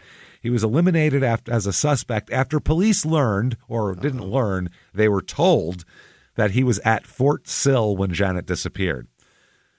During a cross-examination of this detective, though, he admits that detectives were unable to interview his lieutenant, who was the one responsible for his alibi. No, he's the one person could solidify his alibi, and they were unable to interview him. So, in other words, you don't have an alibi then. Right. If the prosecutors in a murder trial couldn't get to you to get the all we've got is you saying you were somewhere else. Yep, another soldier, which he said so too. Everybody's saying that. Another soldier identified as Pam Milton told detectives she couldn't remember whether Jim was at Fort Still that night or not. He has oogats of an alibi, this guy. So Jim testifies, and he said he didn't do anything wrong, and he testifies that he gave her a ring shortly before she disappeared, and that he loved her and all that, and all of his lies come out and everything. Now, in closings, but they actually make it so a lot of those lies don't get brought up in court. Okay. So now in closings, the prosecution said Leroy Dennis did everything in his power to silence Janet Dennis, but she managed to talk to you through the soft, grandfatherly tones of Dr. Clyde Snow. She spoke loudly in this trial, and what she said is, Leroy Dennis is the man who killed her. Okay. Prosecutors repeated Todd's tale about how his younger brother and him played with the bones on the ranch, found out they were their mother, and he says the one thing that just screams out is how he was able to walk right up to that bone pile. This man is totally evil. Yeah, that's evil. Pretty fucked up. That's way fucked up. The district attorney here said that he was disgusted by what that child's testimony revealed. He said it was the ultimate act of vengeance upon her. It's almost beyond my comprehension that a man would do that to his own children. He also urged the jurors in closing arguments to put him on death row as well. Really? Not only do we need him to be convicted, he needs to die. He said it takes a special kind of person who can stand and watch a human being burn, but it takes a more special man who can do that to the woman who gave birth to his 3 children. Okay. Also says the most damaging evidence against Leroy Dennis is that we found the body on his farm along with the testimony of his children that he told them the bones belonged to a possum. We don't have to prove cause of death. We've done that circumstantially. Okay. The defense in their closing asked the jurors to be skeptical of circumstantial evidence, especially when that's all there is. Yeah. He said, and please consider Jim Umbenhauer as a suspect in the death because he is, if you look at, loose ends, he's got just as many of them as our guy. Absolutely. So if one gets death row and the other gets nothing, that's a little weird. So the verdict comes in here, and before the verdict comes in, as the judge releases the jury to do deliberations, he advises the jurors to, quote, bring your toothbrushes in case you have to be sequestered once you begin deliberations. So the jurors, by the way, took the charred bones into the jury room to deliberate with them. We'll go ahead and take Janet with us here. So after a relatively short deliberation, they find him guilty of first-degree murder. Unbelievable. Wow, that's wild. So, reactions here. The defense attorney said, well, we'll ask the jury not to take Leroy's life. That's where we're at now. Yeah. That's all we got to do. The prosecutor said he wasn't surprised at the quickness of the verdict, which, dude, you were. Yeah, Shut the fuck up. You were blown away. He said, I called him a cold-blooded murderer. I told him everything that he did, and, of course they're going to find him that because I'm that good, is what he said. Yeah. I am a winner. Sentencing comes around. Defense attorney said he vowed to fight like hell to keep his client off death row. Yeah. No, it doesn't want him. The one thing, though, that makes a difference is not the attorney. Tad gets on the stand. Oh. And he's crying. He couldn't look more like a little kid who doesn't want to lose his parents. Yeah. He comes in holding a red baseball cap in his hands. He's probably got an Oklahoma Sooners cap on. He takes it off to go to court and holds it while he sobs. Mm-hmm. And he told the jurors that if they could please spare his father, please don't kill my father. He said, it would make life a lot easier for him, my brother, and my little sister, and then sobbed for uncontrollably. Really? Yeah. If you're a juror, Jesus Christ, man, that's brutal. I'm shocked. Who put him up to that? The defense attorney. Yeah? And he wanted to do it. Yeah. And they said, do you want your dad to die? And he said, no. Get up there and tell him about it. Yeah. So the verdict all comes in. Verdict comes in. You, sir, may fuck off life without parole. Is that right? Life without, not the death penalty. Okay. So there's a juror here named Richard Herndon who they talked to, and he said, we decided we didn't want this man out on the streets again. The enormity of the crime deserved the death penalty, but Tad was the deciding factor, they said. Mm-hmm. They said that Tad convinced at least 3 jurors to vote against the death penalty. The first vote was 9-3 for the death penalty. Really? He said, but unable to persuade the 3 who were against the death penalty, the jurors eventually were unanimous on their sentence because they were like, I'm not taking another person away from that kid. Yeah. It wasn't I feel bad for him. It was I'm not taking more people from that kid. Yeah. How the fuck can you do that? Nice. Yeah. So they took 3 hours to reach this verdict, and this juror said that the other jurors found the evidence overwhelming, even though it was circumstantial. There was no doubt that he was the only one with a motive to kill her. You're going on motive? Motive. That is not evidence, my friend. Motive is not even part of what the prosecution has to show. That's literally all they have is motive. He said that the prosecutor said he hoped the jury would have given a death sentence, but he wasn't disappointed. He said it's a complex case, and we can't kill everybody. You know what I mean? No, he didn't say that. He said in Oklahoma, people are like, yeah, that's about right for a prosecutor. He said it's a complex case. We couldn't prove the cause of death or how he did it. So under the circumstances, the jury did a remarkable job. And Leroy Dennis's family members said they were relieved he wasn't going to be put to death.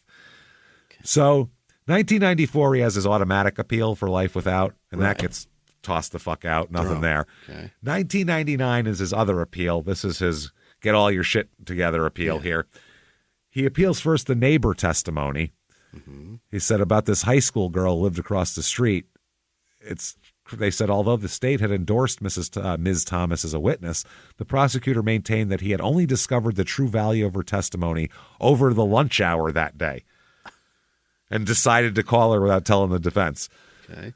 So during a conversation with Ms. Thomas, the prosecutor learned that she had last seen him not on June 3rd or 4th, as her mother had reported, but on June 7th, the day of the disappearance. No other witnesses, that's in Oklahoma City, no other witnesses testified to seeing Leroy in Oklahoma City anywhere on that day. As a matter of fact, conversely, multiple people testified that he was in Seiling that day or other towns far away from Oklahoma City. So, they said that his counsel objected to the testimony on the basis of unfair surprise. Yeah. He said, Judge, I know we're coming to the end of Friday, but say we've got to work Saturday and Sunday to do this would be unfair to us. Before she's even put on, we would ask to have a continuance in regard to that based on her. Find out who she is, what she's going to say, shit like that. In spite of the complaint of unfairness, the court offered a continuance only until Monday morning at 9 o'clock. The counsel for Leroy then requested a recess so that he and his co-counsel could interview her. Counsel stated that once they had interviewed her, he might have an announcement to make in court. After the recess, the counsel announced that he and his co-counsel had interviewed Ms. Thomas during the recess. He stated that Ms. Thomas told him that she had provided the purportedly new information to the police department 14 months prior to trial. Remember when I told you that earlier? Yeah. That's when they knew it. This prosecutor tried to say, I just heard about it at lunch. Over the lunch break. Yeah. So on this basis, the counsel requested that her testimony be disallowed because it's obviously not okay, but the court overruled the objection. Counsel did not renew his request for a continuance. Ms. Thomas took the stand. Counsel again requested that the record indicate his strenuous objections to her testimony. Yep. She testified she knew him, she was familiar with the truck, and that she had seen him in his vehicle, at least a side view of him, on December 9th or December 7th at about 3 o'clock p.m. She said all the testimony that she gave.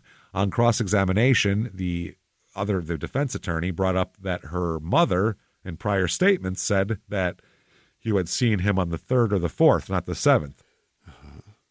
So what the fuck? And also, you said you didn't see his face that day. Right. You don't know who the fuck you saw. It's crazy. So also, they look into, did she really have a play going on? Because she said that's how she knew what day it was. Right. Well, Leroy presented new evidence which had not been presented to the state courts. The most important piece of evidence was an affidavit from Ms. Thomas's music teacher. Saying what?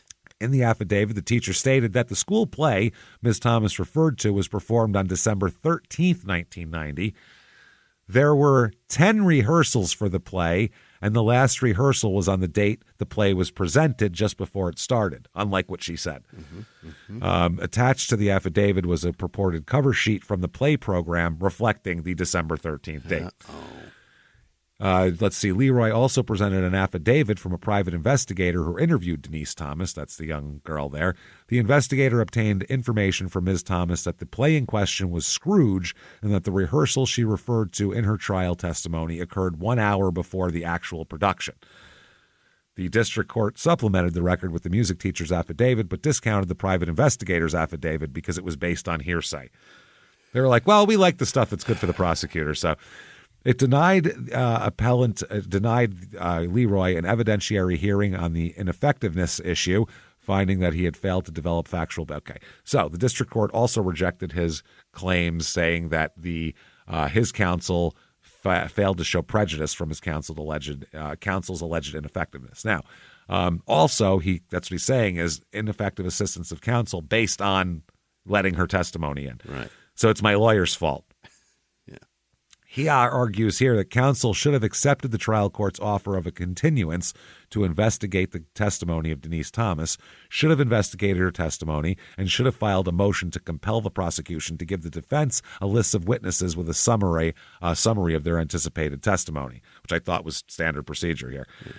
To establish a claim of ineffective assistance of counsel, appellant must show both that his counsel's representation fell below an objective standard of reasonableness and that it prejudiced his defense. Also, it was one of the reasons why you're convicted. Sure. So he can't prove that, though.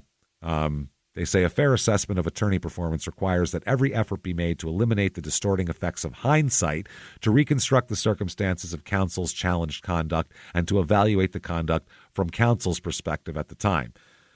So they said if it falls into a range of normal there's nothing we can fucking do about it at that point. So his counsel maintained he didn't file a motion because the state maintained an open file policy. Even if the counsel had requested such a summary, it would have been unlikely to have been prevented the harm here. According to the state, the testimony was not available until the very day in which she testified. And then he also talks about improper prosecutorial comments, including the odor of burned flesh, he may have burned her alive, and all these things. They say that while personal attacks are clearly prohibited, no relief is warranted in the present case because the remarks complained of were not personal attacks on defense counsel. The comment at issue was not limited in application to defense counsel, but it could be applied to the prosecution as well. Pellett's argument is without merit. So he is shit out of luck. Oh, my God. In the can. Now, 2001, Tad writes an article for the Daily Oklahoman. Is that right? He's got to be, 20 maybe now? Got to be, 20, right? 21, something like that. And this is by Tad Dennis, and it's called Parole Board Provides Checks and Balances. Okay. The Oklahoma Pardon and Parole Board operates within the constraints of the law. The Oklahoma Constitution authorizes the board to review the sentence of anyone convicted of any crime. The Constitution given this board the authority to recommend any person convicted of a crime for parole for commutation of that sentence or for a reprieve. For an individual convicted of a crime who has completed his sentence and led a life as productive member of society, the board has the authority to recommend to the governor that this individual be pardoned. The act of receiving clemency rests solely with the signature of the governor after a favorable and majority vote of the parole board. Any parole, commuted sentence, reprieve, or pardon recommended by the parole board must be sent to the governor for a final review for his signature or denial. Anyone convicted of a crime and seeking clemency through parole, commuted sentence, reprieve, or pardon is subjected to multiple hearings and investigative process in order to determine the validity of the request and whether the clemency is appropriate. Tad knows a lot about this, apparently. Yeah. He said, the framers of our state constitution had the foresight to create the Pardon and Parole Board. Its function is to be a check and balance for the courts and punishments that are administered to those convicted of a crime. This is a final step to an individual's freedom where the appeal process is decided by a court's procedural rules instead of the facts and merits of the case, when all steps of the appeal process have been exhausted or when the individual has served the minimum sentence imposed by the court. The board initiates the investigative process when an individual applies for a clemency hearing. Board members must examine the facts of the case. The board can also take into consideration whether the individual got a fair trial, whether he received an effective assistance of counsel, and if the prosecutor overzealously prosecuted the case, inflaming passions and prejudices of the jury in order to obtain a conviction. Some people have been sentenced to prison for a crime they didn't commit. Courts and juries do make mistakes and convict innocent people. Those convictions are held throughout the appellate process. This is just one reason for the existence of the board. The governor is responsible for prison overcrowding. When he refuses to sign a parole, sentence commutation, or reprieve for political reasons, because all of them have to go, I'm the toughest on crime. I'll run him over with my car. I won't even have a trial. I'll run him out in front of the courthouse. Him and his goddamn defense attorney. Run them both down. Everybody votes for him. He says it compounds the problem of prison overcrowding and adds to the need for more prison bed space. Well, then they just build more prisons and claim they're creating jobs at that point.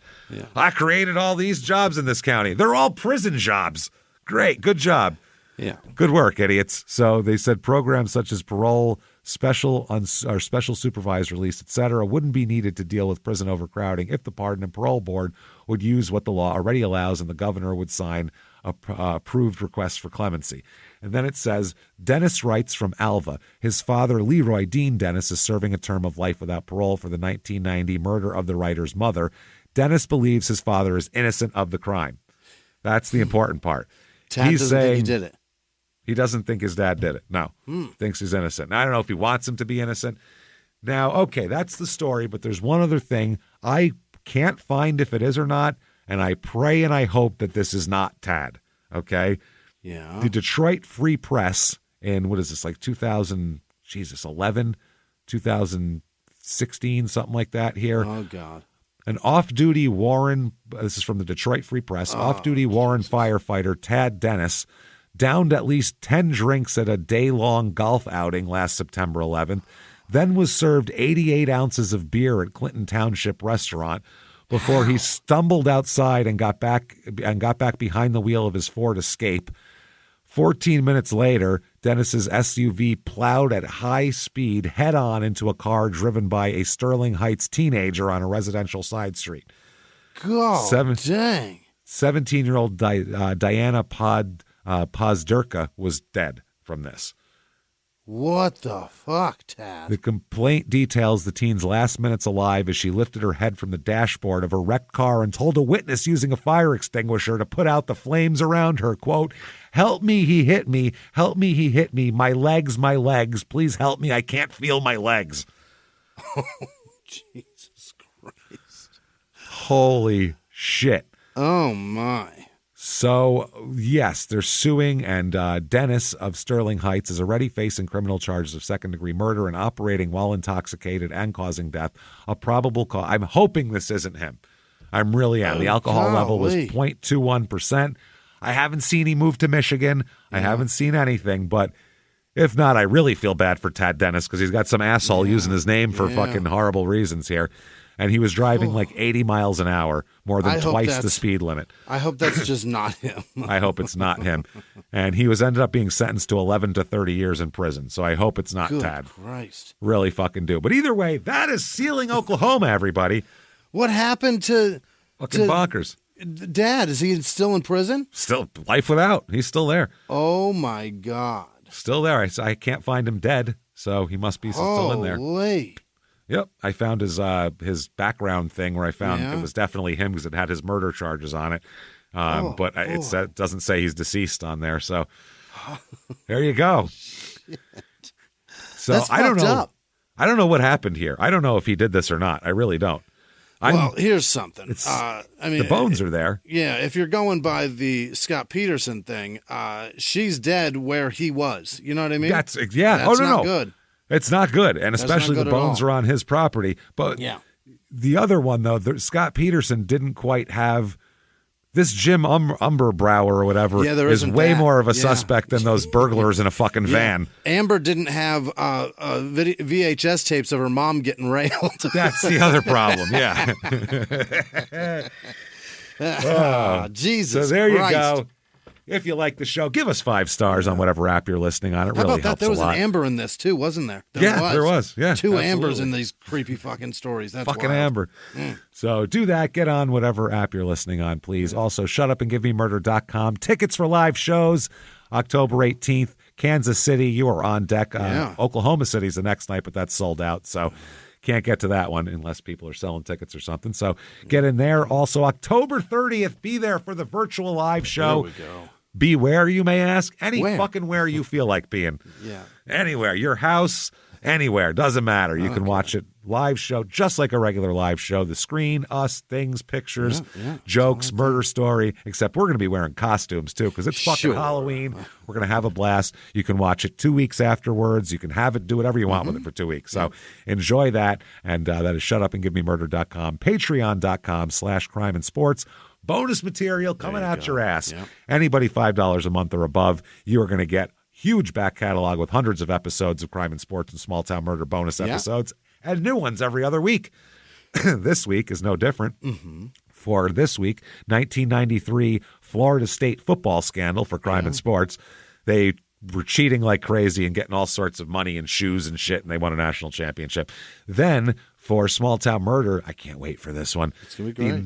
1976 Utah State Prison Diagnostic Psychological Evaluation of Ted Bundy. Yeah. Amazing.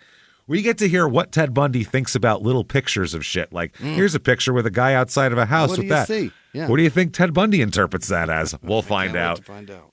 Can't wait. That is patreon.com/crime in sports. Oh, yeah. Check that out and listen to our other shows. Listen to Crime in Sports. Yeah. Listen to your stupid opinions as well.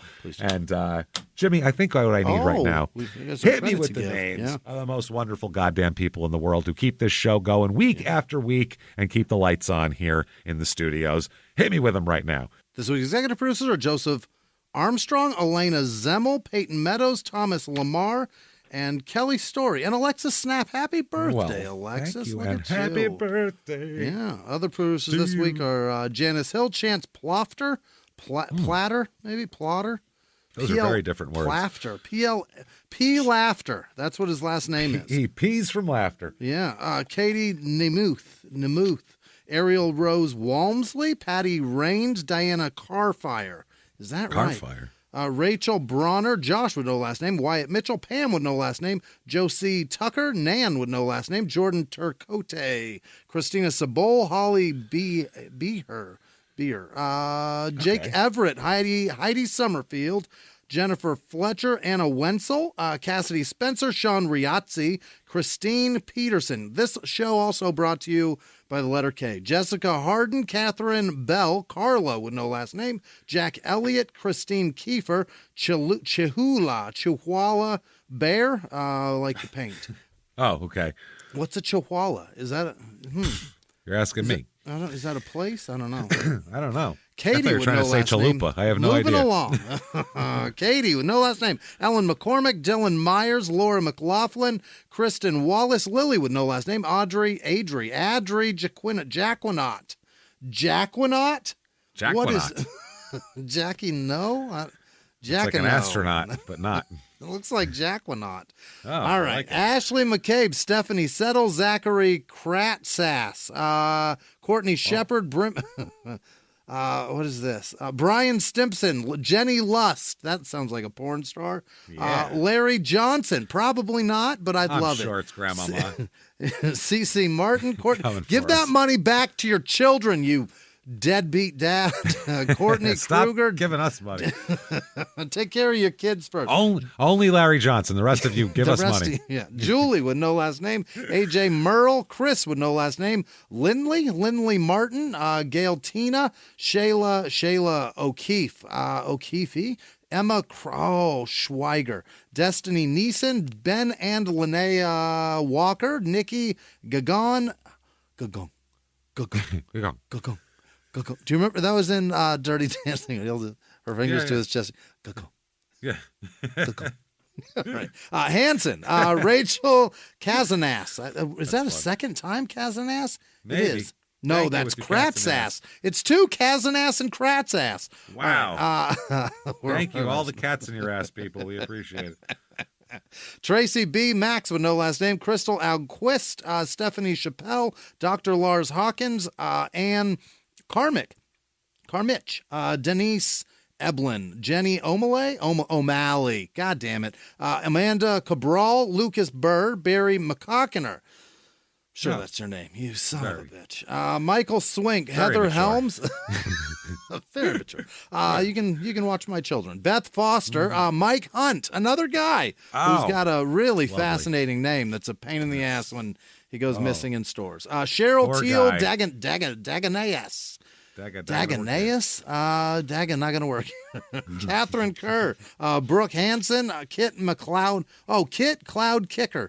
Jennifer Harriman, Jonathan Yoder, Bill Dickensheets. Probably not. Aaron with no last name. Stephanie Martin, L. Henderson, Carly Jack B, Michelle Shaw, Barrett Chamberlain, Tiffany Rector. Barely knew her. Angie L. Jen Trujillo. Barely knew I was going to say it. Mary Carr, Scott Kaminer, James Mitchell, Vape God, Michael with no last name, Jonathan Wilson, Martha with no last name, Leah Callis, Someone made their name Vape God. Somebody, think about that. Can you believe it? Vape God. They are one of those ring blowers. Casey with no last name, Vape God. Vape God. I'm going to be the first one to die of whatever this shit gives me. Whatever strange disease they come up with next from this crazy shit. Broccoli lung. Lena with no last name. Andrea with no last name. Carrie Keeler. Anthony Picking. All right, Picking. All right, Peking. A and B. This show brought to you by the letters A and B. Linda Fannin, Carl Whitaker, Bill T, Lisa Norris, Chuck's daughter, Sherry with no last name, Carlos Montoya, Jens, what is that? That's a fucking European name, right? Jens? Jens? Jens Heilested? Oh, Kelly boy. R. There's a Heil in there, so you know it's European. We wouldn't approve of that shit. No heiling in America anymore. We don't do that. Chris Avera, Rachel Stenzel, Dwayne Wolf, JMC, Ari Woodyard, Sarah with no last name, Hill Dolly, Will Walton, Greg Lemke, Gabriella with no last name, Sierra Bretnacher, Jamie LaRose, Oscar, and Isidro Guerrero. All right. Chloe Alexander, Mikkel Beckberry, Leona G, Nicole Gordon, Tracy Connor, Cat with no last name, Deirdre Marsh. What is this? It's got to be Christie. I got that. It can't be Keisty. Delp, Mike with no last name, Tyler Jones, Eva fucking Milnikova, Mlinikova. Big Country, Jeff S., Samantha Farrell, Pharrell, Ryan maybe. Reeves gave us money? It appears so. Wow. Borderland Kennels, EPTX. Sharon Kuziak, Paula Cruz, Ashley Flynn, Aiden Murphy, Maria Bonaire, Tammy Joe, Savannah DeVito, Dave Hughes, Lily Nygaard, Dave with no last name, Stephanie Bonner, Jason Wolf, Heather Buchanan, Jeff Kirk, Lindsay Golden, Megan Hartman, Brittany Blackwill, Melissa Henry, Ashley with no last name, Dent with no last name, Jacob K, M. Kastroskas. Kastroskas. Yeah, Paula Jackson, Lauren Pippin, probably somebody related. Clearly. Tracy Someone Poets. Michael Jordan's kid. Tracy, you're terrific. Tristan M. Climate change related anxiety. Boy, don't I know it. And Angela with no last name. Sarah O'Brien, Jenny Miller, Blake Perry, Patty with no last name, Jessica Smedley, Captain Whisker Dick. All right. Whiskey Dick, not Whisker Dick. Yeah, Whisker Dick. Very skinny. Very skinny dick. Very hairy. Very hairy. Skinny dick. Christopher June, Gail Tana, Mikey with no last name, Kezia with no last name, Natalie Myers, Connie Smith, Quinlan with no last name, Veronica Love, Jill Sellers, Kelly Marriott, Christine C. Mello, Sarah Nielsen, Diana Crowder, Viviana Hernandez, Dominic Chester, and all of our patrons. Of course, you're amazing. Thank you. Thank you, everybody, so much. From the bottom of our hearts, we cannot thank you enough. And just thanks for all you do for us. If you want to follow us on social media, head over to shutupandgivememurder.com. Drop-down menu has links to everything. Keep coming back and hanging out with us week after week. And until next week, everybody, it's been our pleasure. Bye.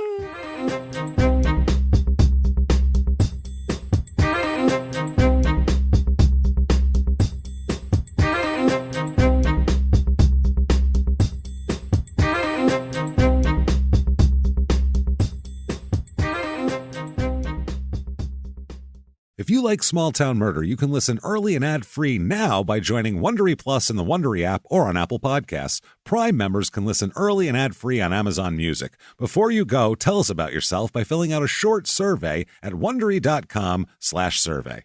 In the 1980s, a rosé swept the country. Hey, Mike, I really like this White Zinfandel. Well, good. Now put it down. We're going to try another one. White Zin became America's top-selling wine. But most don't know that this sweet drink has a sour history. What began in 1986 with counterfeit bottles, a big fraud, a multi-million-dollar fraud, sent investigators chasing one of the most powerful families in the business, the Licciardis. But the closer the feds got to them, the more dangerous things became. It's a story of deceit. At the time, I was paranoid. Threats. You touch my kids, I will kill you. And murder. With a .22 caliber bullet to the head. What started with a scheme to mislabel wine spilled into a blood-soaked battle for succession. Welcome to Bloodvines. You can binge listen to Bloodvines exclusively and ad-free on Wondery Plus. Join Wondery Plus in the Wondery app, Apple Podcasts, or Spotify.